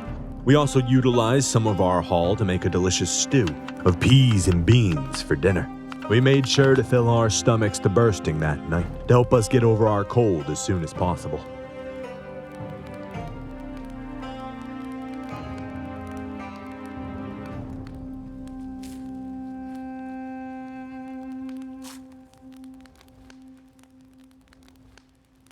A new day welcomed us with a unique song carried by the frozen winds. Today's plans were to carry our new fireplace and create an outpost we could return to warm up and dry off on the frontier. We never could have imagined what today had in store for us.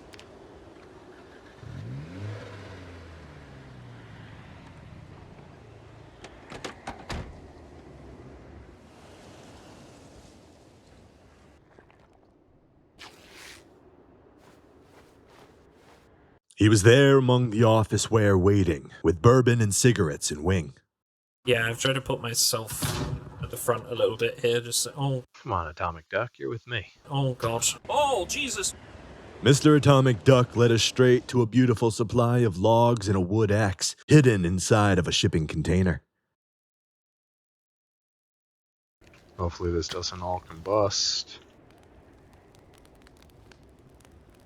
Alright, we got a forward operating fire. Let's go. I heard a rumor that Mr. Atomic Duck isn't in fact a duck. Can you confirm? Fake news. Fake news. With our new manned outpost set up, we forced our way into the next set of unexplored buildings along our path.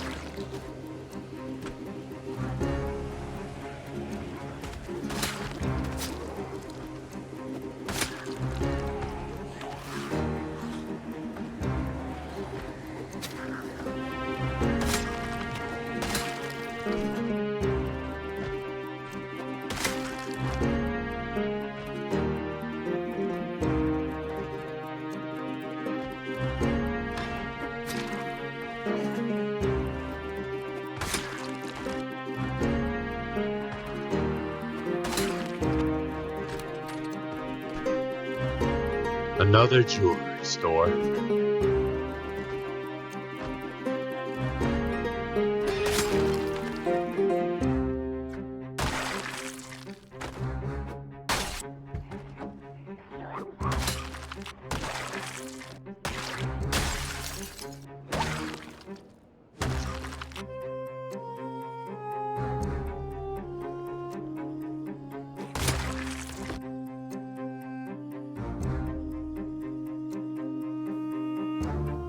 Beautiful, beautiful hand axe, yes.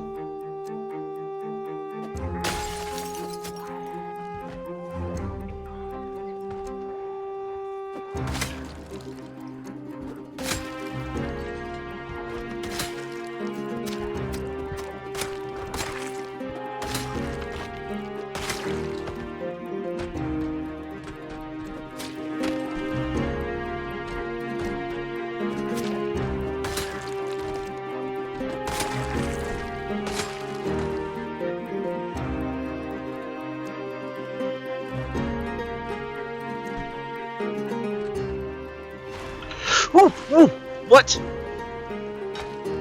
What a little bastard. Just set up an ambush outside that window for me.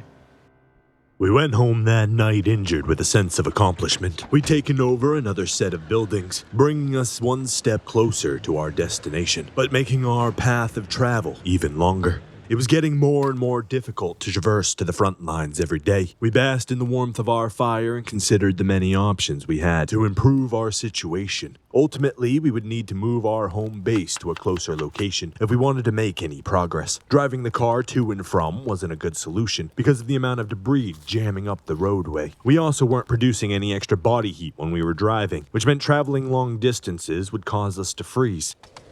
After a day of rest and collecting firewood, we decided to end it by cleaning up after ourselves. In our extended stay, we had left trash all over the floor. Quiet was the howl of the beast as the embers of our flames flickered into the shadows of smoke's embrace. The silent song of progress drummed daringly in our ears as the world became illuminated. We marched into the storm ready to find a new place to stay, but needed to clear out the wandering dead along our path first.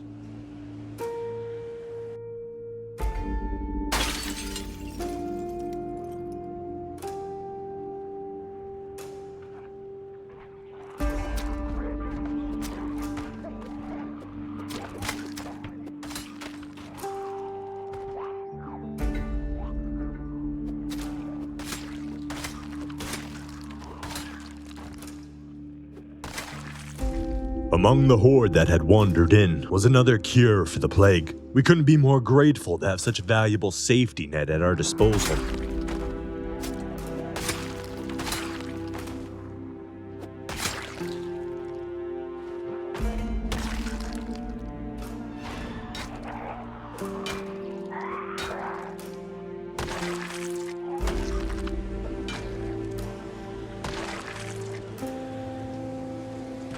With all the fighting along our path, we needed to set up another outpost quickly, so we didn't catch a cold. We grabbed a comfy chair and planted ourselves down inside the jewelry store and set up a second forward operating station.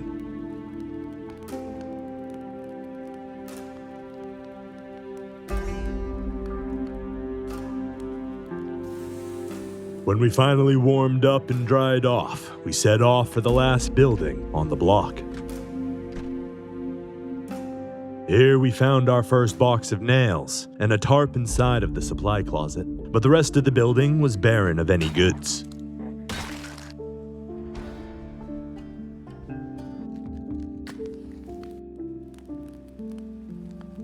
This military flashlight is eating through this battery, unlike that toy one. It's a lot brighter, but is it worth the battery consumption of using a battery a day? Among the few buildings in our control nearest to the pawn shop, only a single one had a real second floor. That small clothing shop's loft area would have to do. Now we would simply have to complete the arduous task of moving all of our belongings to our new chosen home.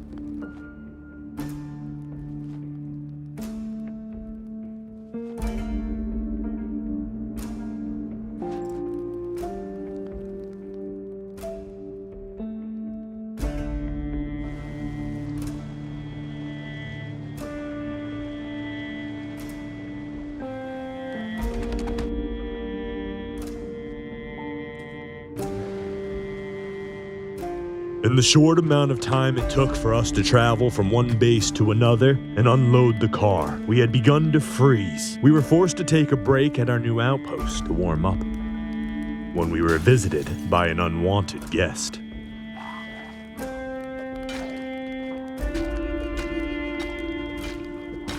He was at least kind enough to bring us a double holster and an extra gas mask filter for our rebreather. When we arrived to the remnants of our old base, we had caught a nasty cold. We used up the last of our firewood stationed there and bided our time for recovery. We smoked a cigarette while we remembered the good times this gymnasium had provided for us. Then picked up our campfire kit and never looked back. It was finally time for us to move on.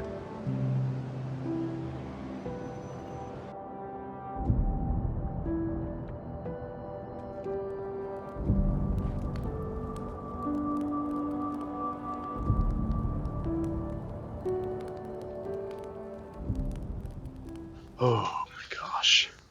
Alright, good news. We've got fire in the new place. Bad news. It's already 8 p.m. We're running low on food. Everything seems to be a mess at the moment.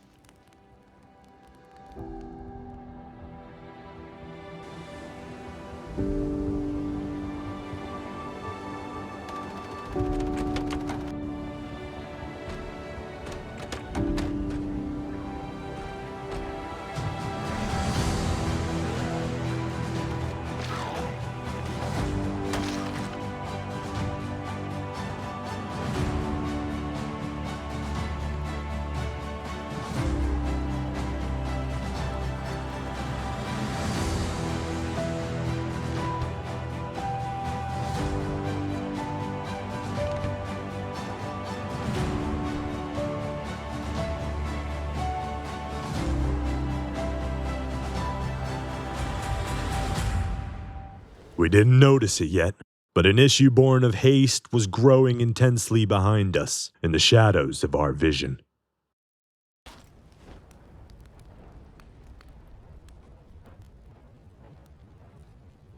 Fuck.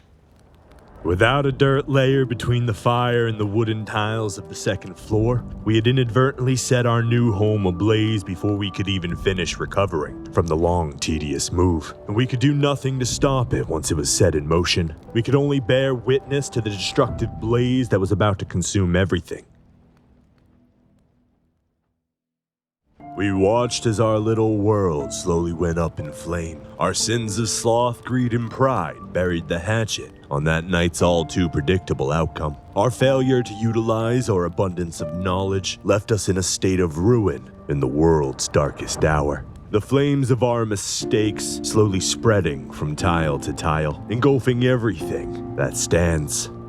Thankfully, the fire ignored the things we haphazardly dumped on the ground, meaning this was only a minor setback in our journey. But before we could relax, we had a race against time. Next door was a catalog of love seats and side tables we needed to procure in order to make our toasted patio in the sky a little more comfortable and safe.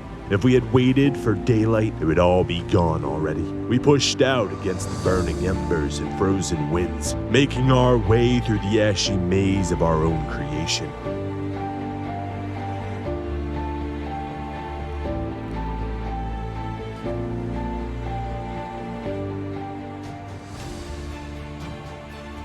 But when we finally went to sleep that night, we could account our losses easily.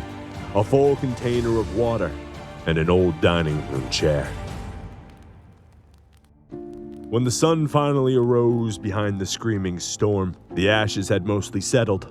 The fire itself stayed contained to our small sublet of buildings, meaning we didn't accidentally burn down the pawn shop we were working towards. We were greeted by a small patrol of dead, bringers of gifts. A box of 9mm ammo and a magazine, and a container of beta blockers. God, it's so cold. -90 degrees. We set fire to our forward camp to warm up, when an oddity in the frozen ashy haze drew our eyes. She hung there unfazed by the passing tides of action, a beacon of hope in an abyss of despair. After warming up, we went back to recover the water dispenser from our halfway house and gather up all the firewood that remained there. With temperatures dropping lower and lower, we were going to need every last bit of fuel to survive through the winter.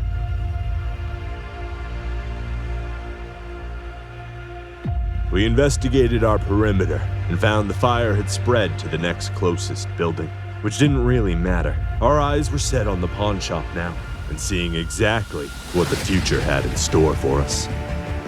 The streets were absolutely overrun with multiple sprinters mixed in with the mass. There was no way we could deal with such a horde safely, when we barely had an hour before we were frozen to the core. We'd have to wait for things to warm up a little bit, and then chisel our way through them piece by piece.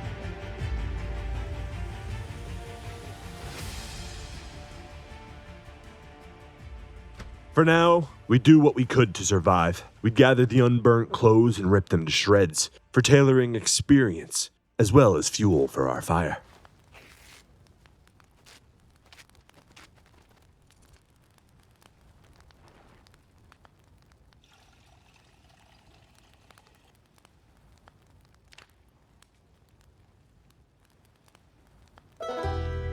We opened our eyes to a new day, ready to make progress towards our goal, utilizing the pizza shop as a defense point to take on the horde.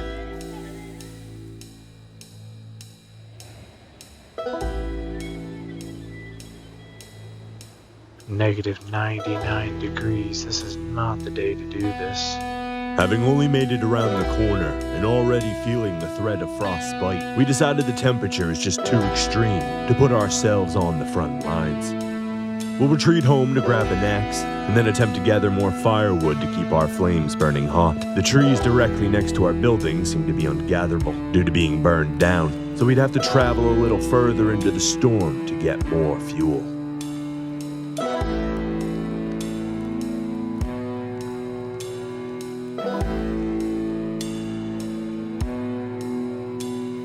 Batteries. We'll take those.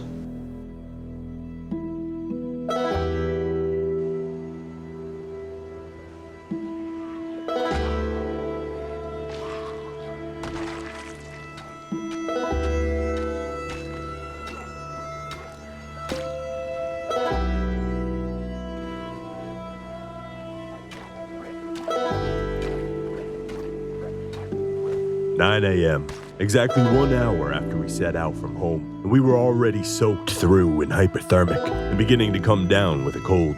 The depths of winter were weighing heavier than ever, and since we were going to be spending a lot of time indoors now, we decided to eat a bulk of our calories all at once to make us start gaining weight again. We would be rationing the few cans we had remaining out as long as necessary. Well, we are facing some issues with this deep winter. It's just too cold to go outside. I just got 6 hours out of whatever toilet paper I had.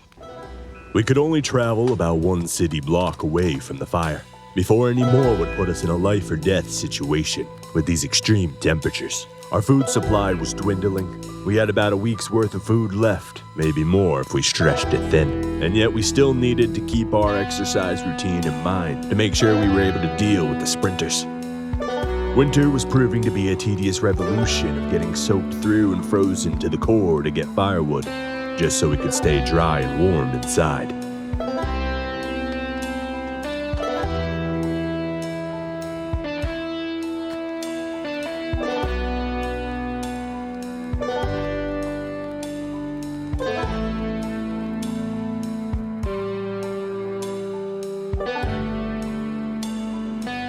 We set back for the office, attempting to gather a large amount of logs at once and water from the pond. It should be safe having cleared it out already.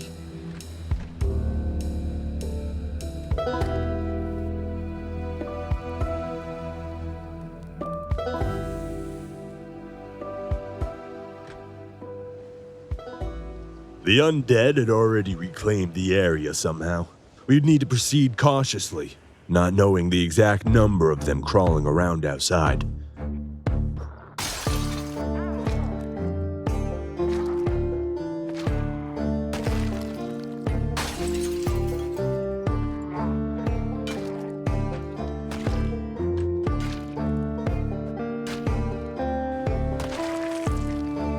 We killed off the few that caught our attention and had to retreat because of the cold. We'd ran out of fuel in our auxiliary fire. As the light from behind the clouds slowly vanished into the fog, we read about carpentry until we faded off to sleep.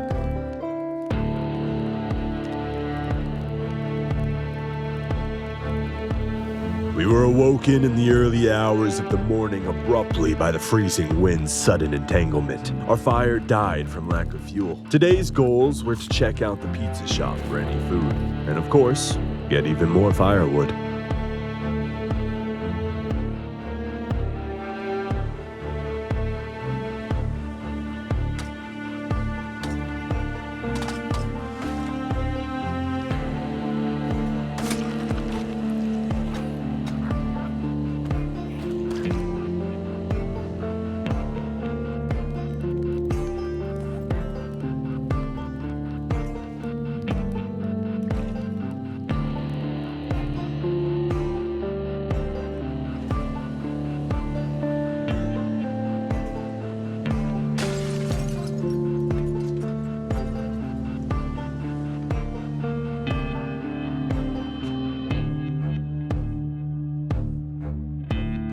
Inside that dilapidated pizza shop, we found only sadness. Rotten pizzas everywhere, but not a single thing we could actually eat.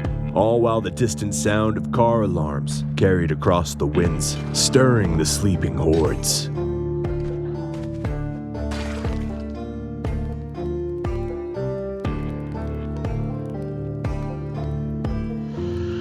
What do I do? What do I do? What do I do? What do I do? What do I do? Like hamsters stuck in a wheel, our path seemed to be leading us nowhere, endlessly pushing against the tides of fate that bind us.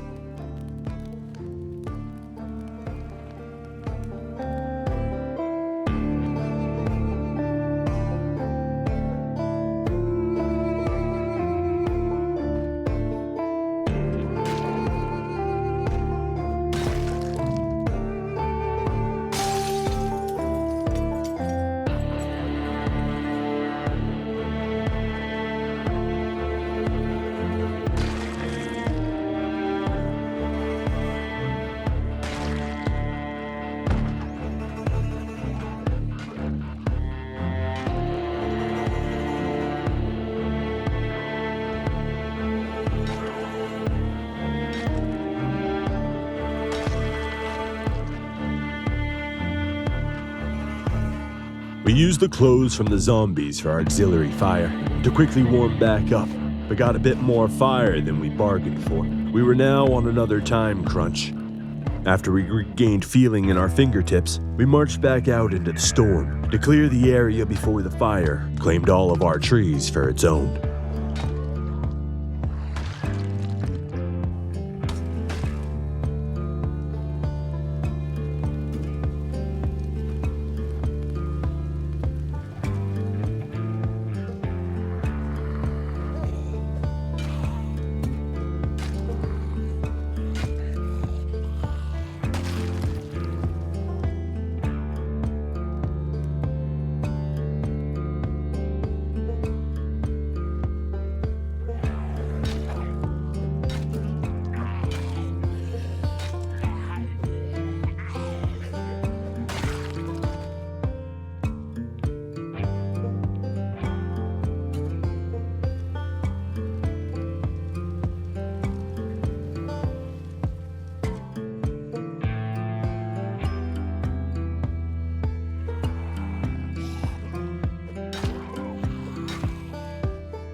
We fought and collected firewood long into the darkness, until the moment our hand axe finally broke. When we returned home, we had about 2 days worth of fuel collected, but only a single wood axe remaining. We could repair the axes with duct tape if need be, but it would be far more beneficial if we could find some wood glue. We were sitting at a steady 83 weight after piling on the calories, nearly 2 months into our journey into Louisville. But if our progress continued to be hindered exponentially by the storm, it wouldn't be long until we were skin and bones again. We did everything in our power to tone our bodies and our minds without risking inactivity from excessive exercising. Any progress was good progress, as long as we continued to improve.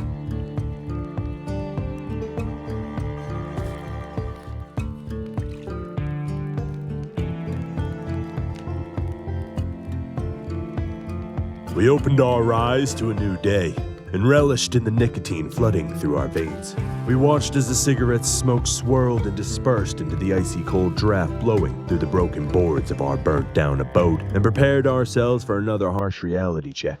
Our perimeter was compromised with wanderers.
Clearing our perimeter, our clothes were completely soaked through, and a nasty cold had taken hold.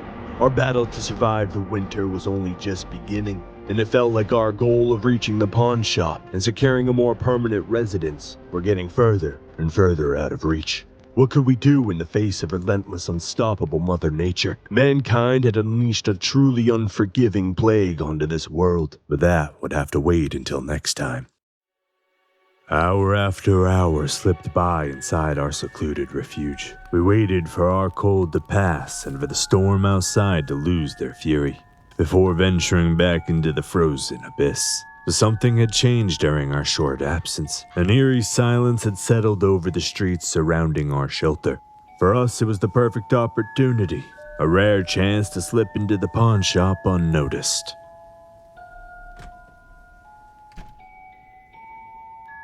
In. Okay, we got guns here. Oh, we've got ammo for that thing. Full auto. More guns, more ammo. Is there a generator here is what I want to know. We've got lots of guns and ammo now. Glow stick, shovel, tactical axe. Hell yeah. Plenty of weapons, that's for sure. More guns, oh my gosh. Crossbow. And, ooh, that's huge. We have a whole tent kit there. More guns, more ammos. No generator. Okay. We got 12 gauge rounds for this very least. We've got shotgun shells. Not many. Gas mask, more gas mask filters. Ooh, that is really good insulation. More gas mask filters for us. Poncho? Poncho's good. Oh, we're actually warming up at 5 degrees. We left most of the loot behind, too heavy to haul along with us in our journey. But we did take a decent haul of shotgun shells, gas mask filters, and insulated clothing to help keep us warm during the worst that winter has to offer. We didn't find a generator, so we had to continue our search for a way to de-thaw the frozen veins of Louisville. A lot of our time and energy would continue to be spent chopping down trees and gathering firewood. Life couldn't continue like this for much longer. Our food supply was dwindling. The local resources were finite. We needed some kind of breakthrough if we wanted life to go back to the good old days when we were prospering at the gym.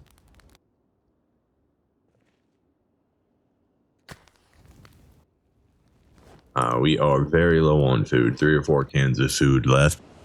We headed north into the movie theater in search of anything to eat. Food had become our main priority, as well as expanding north towards the military surplus store. We hoped that along the way we would find everything we needed to live a comfortable life here in the frozen heart of Kentucky.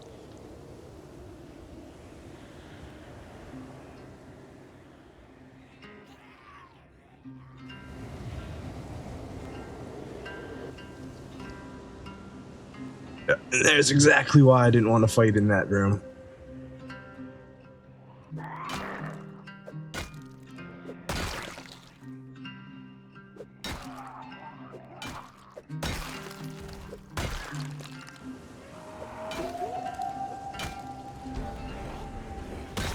Why is it always gotta be clowns? Why is it always gotta be clowns?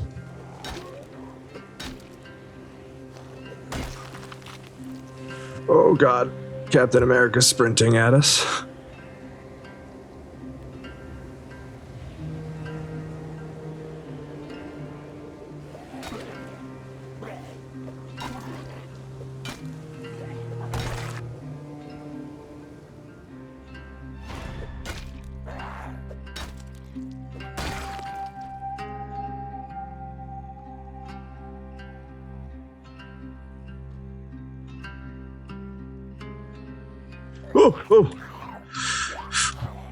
Move.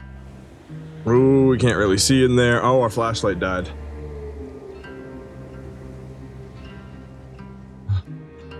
See if anyone's chasing us.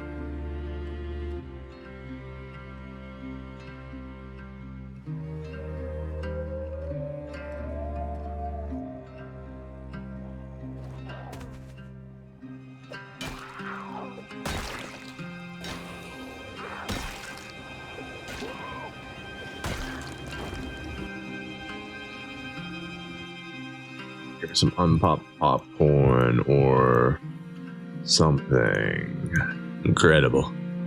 Oh, a second floor. Can of oats. We'll take that. Thank you. Some mustard. Some cereal. That's a big find. Instant popcorn. I don't know if we need one of those, but I feel like we do. There's 2 more. Wow, a crowbar and a shovel. Let's get rid of the lead pipe and take the crowbar. Yeah, that's the good stuff right there.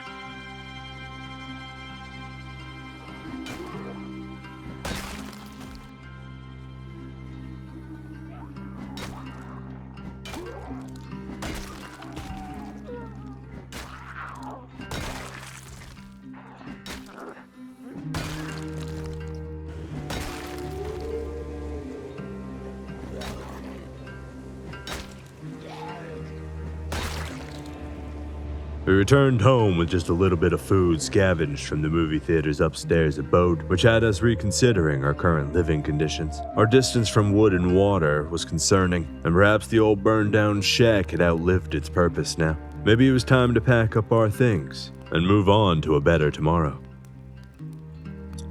Mr. Atomic Duck, what would you do in this situation? Making popcorn, making popcorn.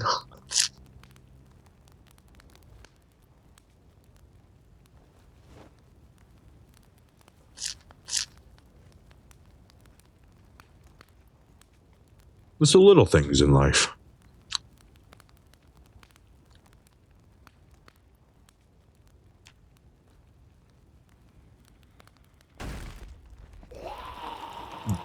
No, what? No!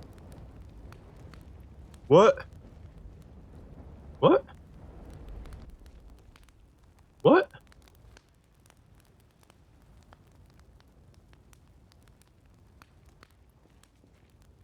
What?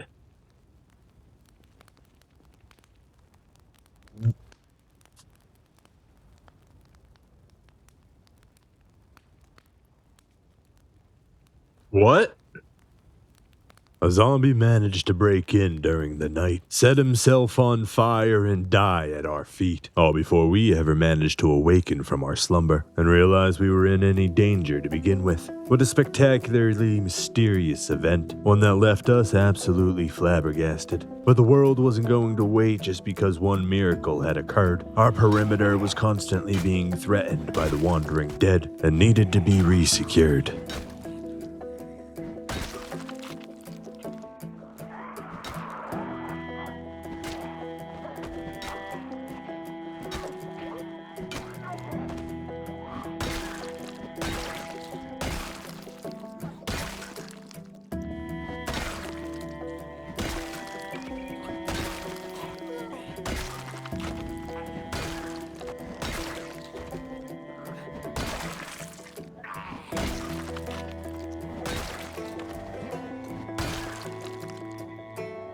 It's negative 107 degrees outside right now. What the hell?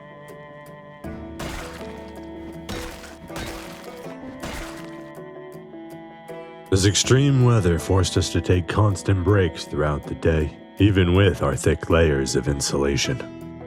Our water supply was beginning to run low, so we'd stop in the cinema and fill up our additional jug from their bathrooms, and then we could begin the arduous and tedious task of boiling one pot of clean water at a time.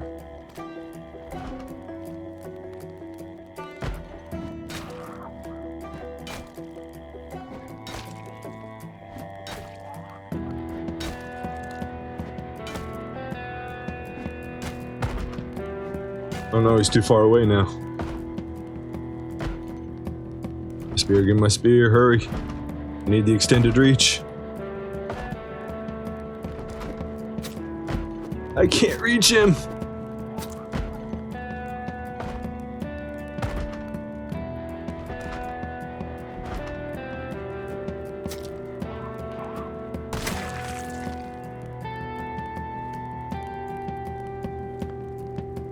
Darkness again returned to our lands, our hours slipping away in a slow decay of slowing Ouroboros. The meager moments of light and warmth were spent securing our grave. If nothing changed, we could carve our name into this legacy of burnt wood.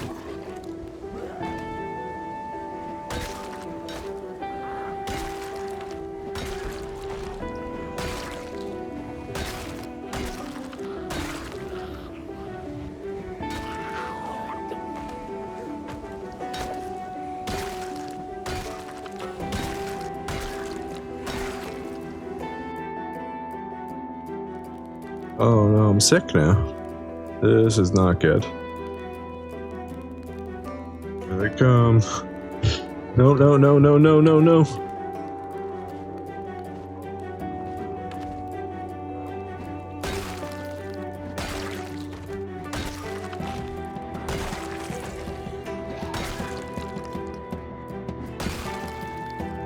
While attempting to defend our current home, we overstayed our welcome in the storm and suffered another severe cold.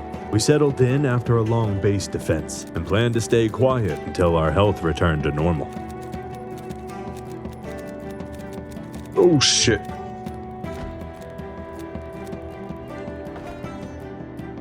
Woo. Panic. Panicking.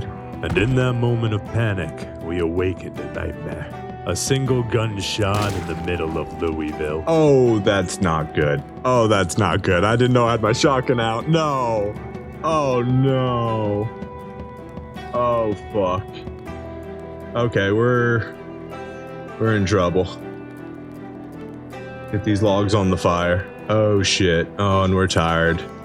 It's gonna be a long night. I think we are in serious trouble. Oh, no. I didn't mean to do that. That's really bad. Eat all of that. I need coffee right now. Where's my coffee? Where's my coffee? I know I have coffee. I saw vitamins. I need my coffee right now. Where is it? Holy shit. Coffee. Coffee. Where's the fucking coffee? What do you mean I don't have coffee? Where's the coffee? Okay, seriously, where's my coffee? Eat all that granola bar. Take some of these. Unpack these. Oh, I can't believe I pulled out the shotgun in my panic, dude. And our tiredness is not... Okay, we're good. We're good right now. We are depressed. Let's go ahead and smoke a cigarette to calm the nerves. Where's my cigarettes?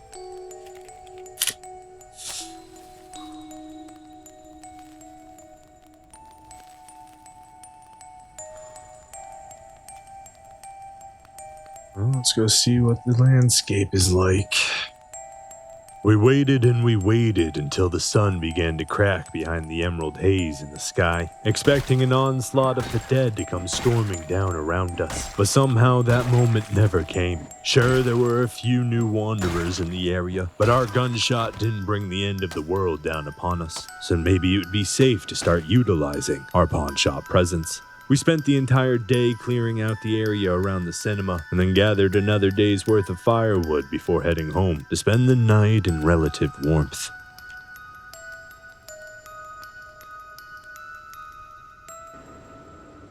Negative 100 today. 20 degrees colder than it seems. It's already negative 100. What do you mean negative 120? What is the difference? Although abysmally cold, we had chores to accomplish every single day. We gathered our firewood to secure another 24 hours, then cleared out a new batch of zombies around the cinema. We had started the long process of pushing north along the main road. Once secured, we'd have access to that entire forest for firewood, which should easily cover us for an entire year. Hopefully enough time to secure a generator and evolve back into a somewhat more modern way of living.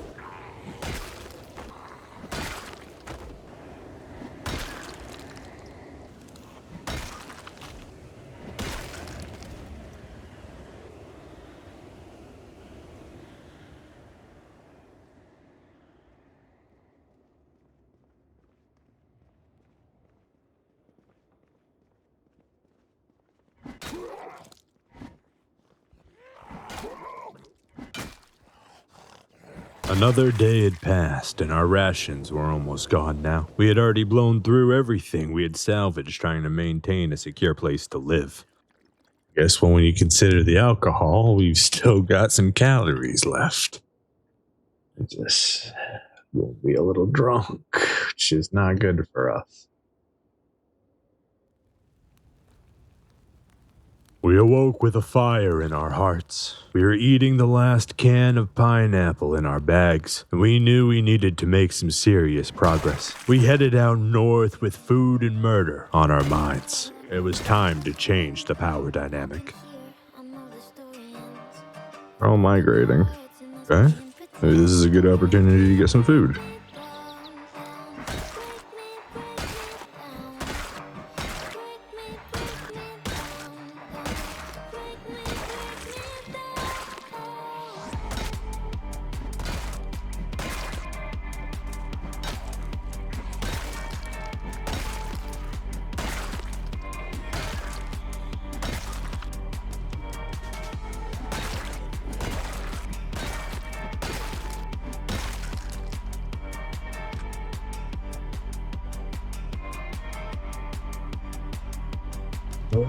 Beer, that's food. Butter, that's calories.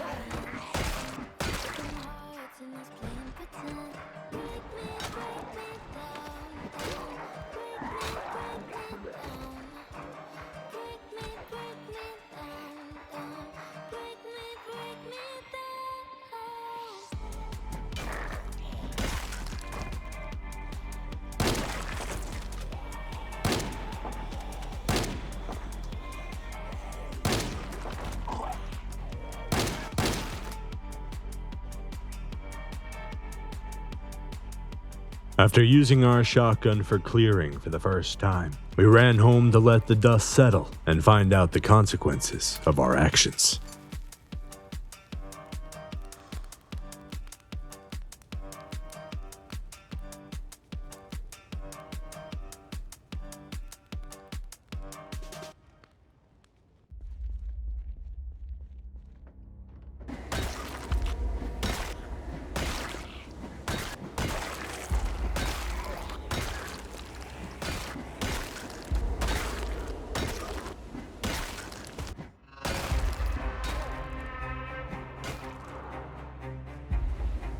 Oh, I'm just too cold. I need to get out of here. I physically can't run anymore. I'm too cold, too wet, exhausted. If there was a sprinter right now, I would probably die.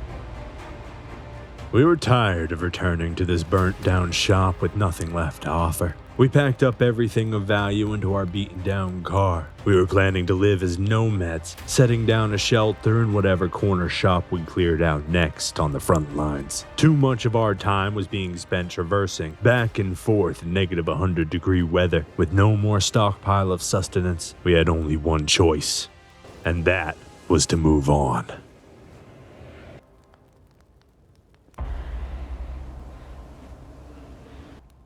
Found my coffee finally. We slept there one last night, utilizing the last of the fuel inside the fireplace, before finally packing it away into the car and saying good riddance to this hellhole forever.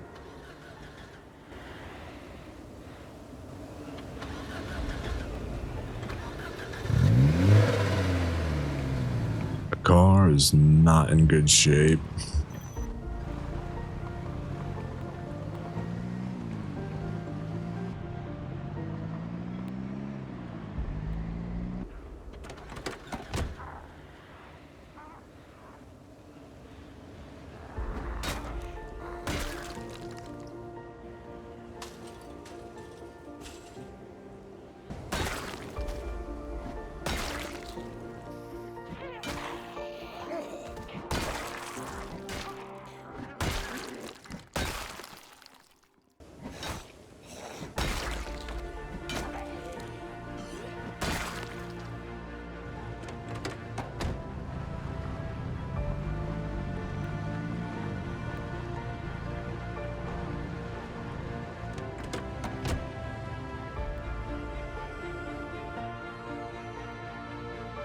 Ketchup, that's food. Shake that ketchup.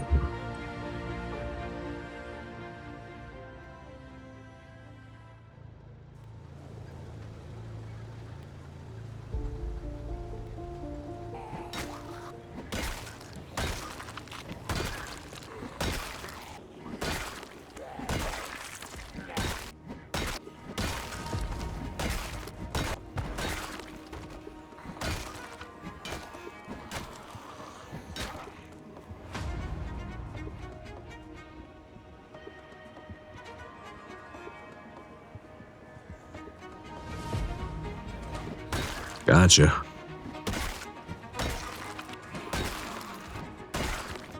Before we continue, we need to take a quick break here and rest up. Where the f did you come from?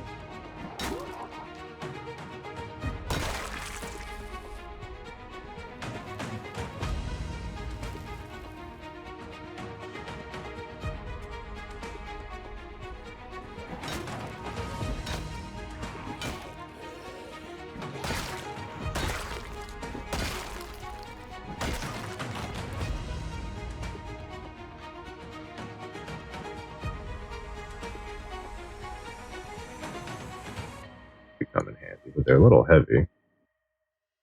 Living off soda for a couple days, jeez.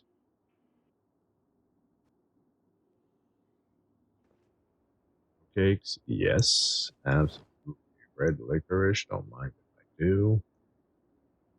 The little corner store had a decent supply of soda and snacks, which we would happily live off of for the next few days. It's either that or our last bottle of bourbon we still had stored away. We weren't satisfied with our progress yet, so we pushed further north still to make a proper claim into the unknown parts of the city.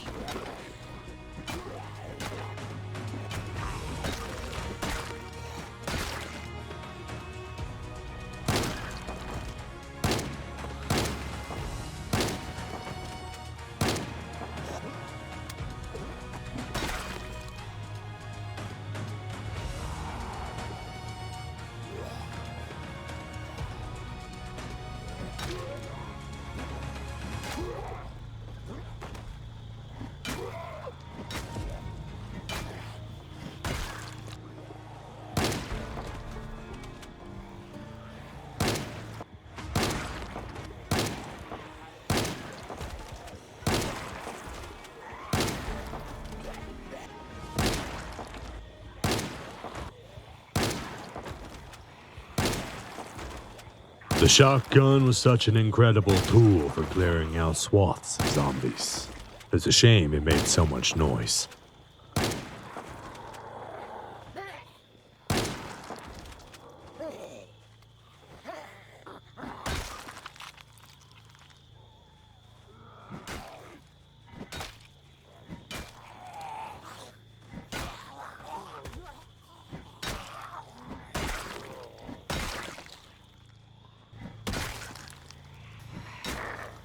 Our day was going incredible. We were clearing hordes and making progress like never before. But something changed when that fucking mime showed up. It was like an invisible force was driving this growing madness. An unseen hand forcing anything that could go wrong to do so. It was like the bullets would just stop in front of him and fall flat. Everything we threw at him was countered in an instant. We shot and shot, but that fucking mime just kept coming. Sprinter, sprinter, sprinter. No. Oh, shit.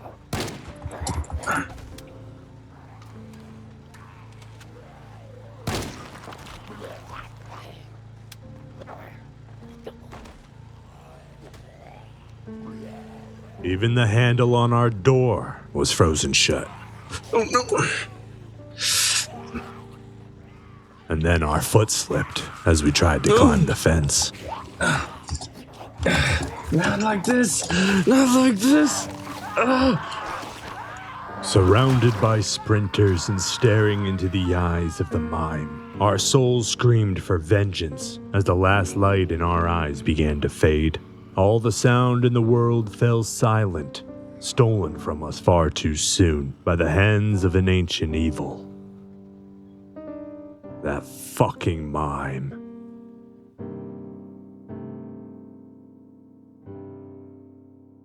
If you've enjoyed our stories so far and want to be a part of the next one, make sure to hit the subscribe button. A like, favorite, or share would mean the world to me. Want to join the Discord and become a shinobi? The link's in the description.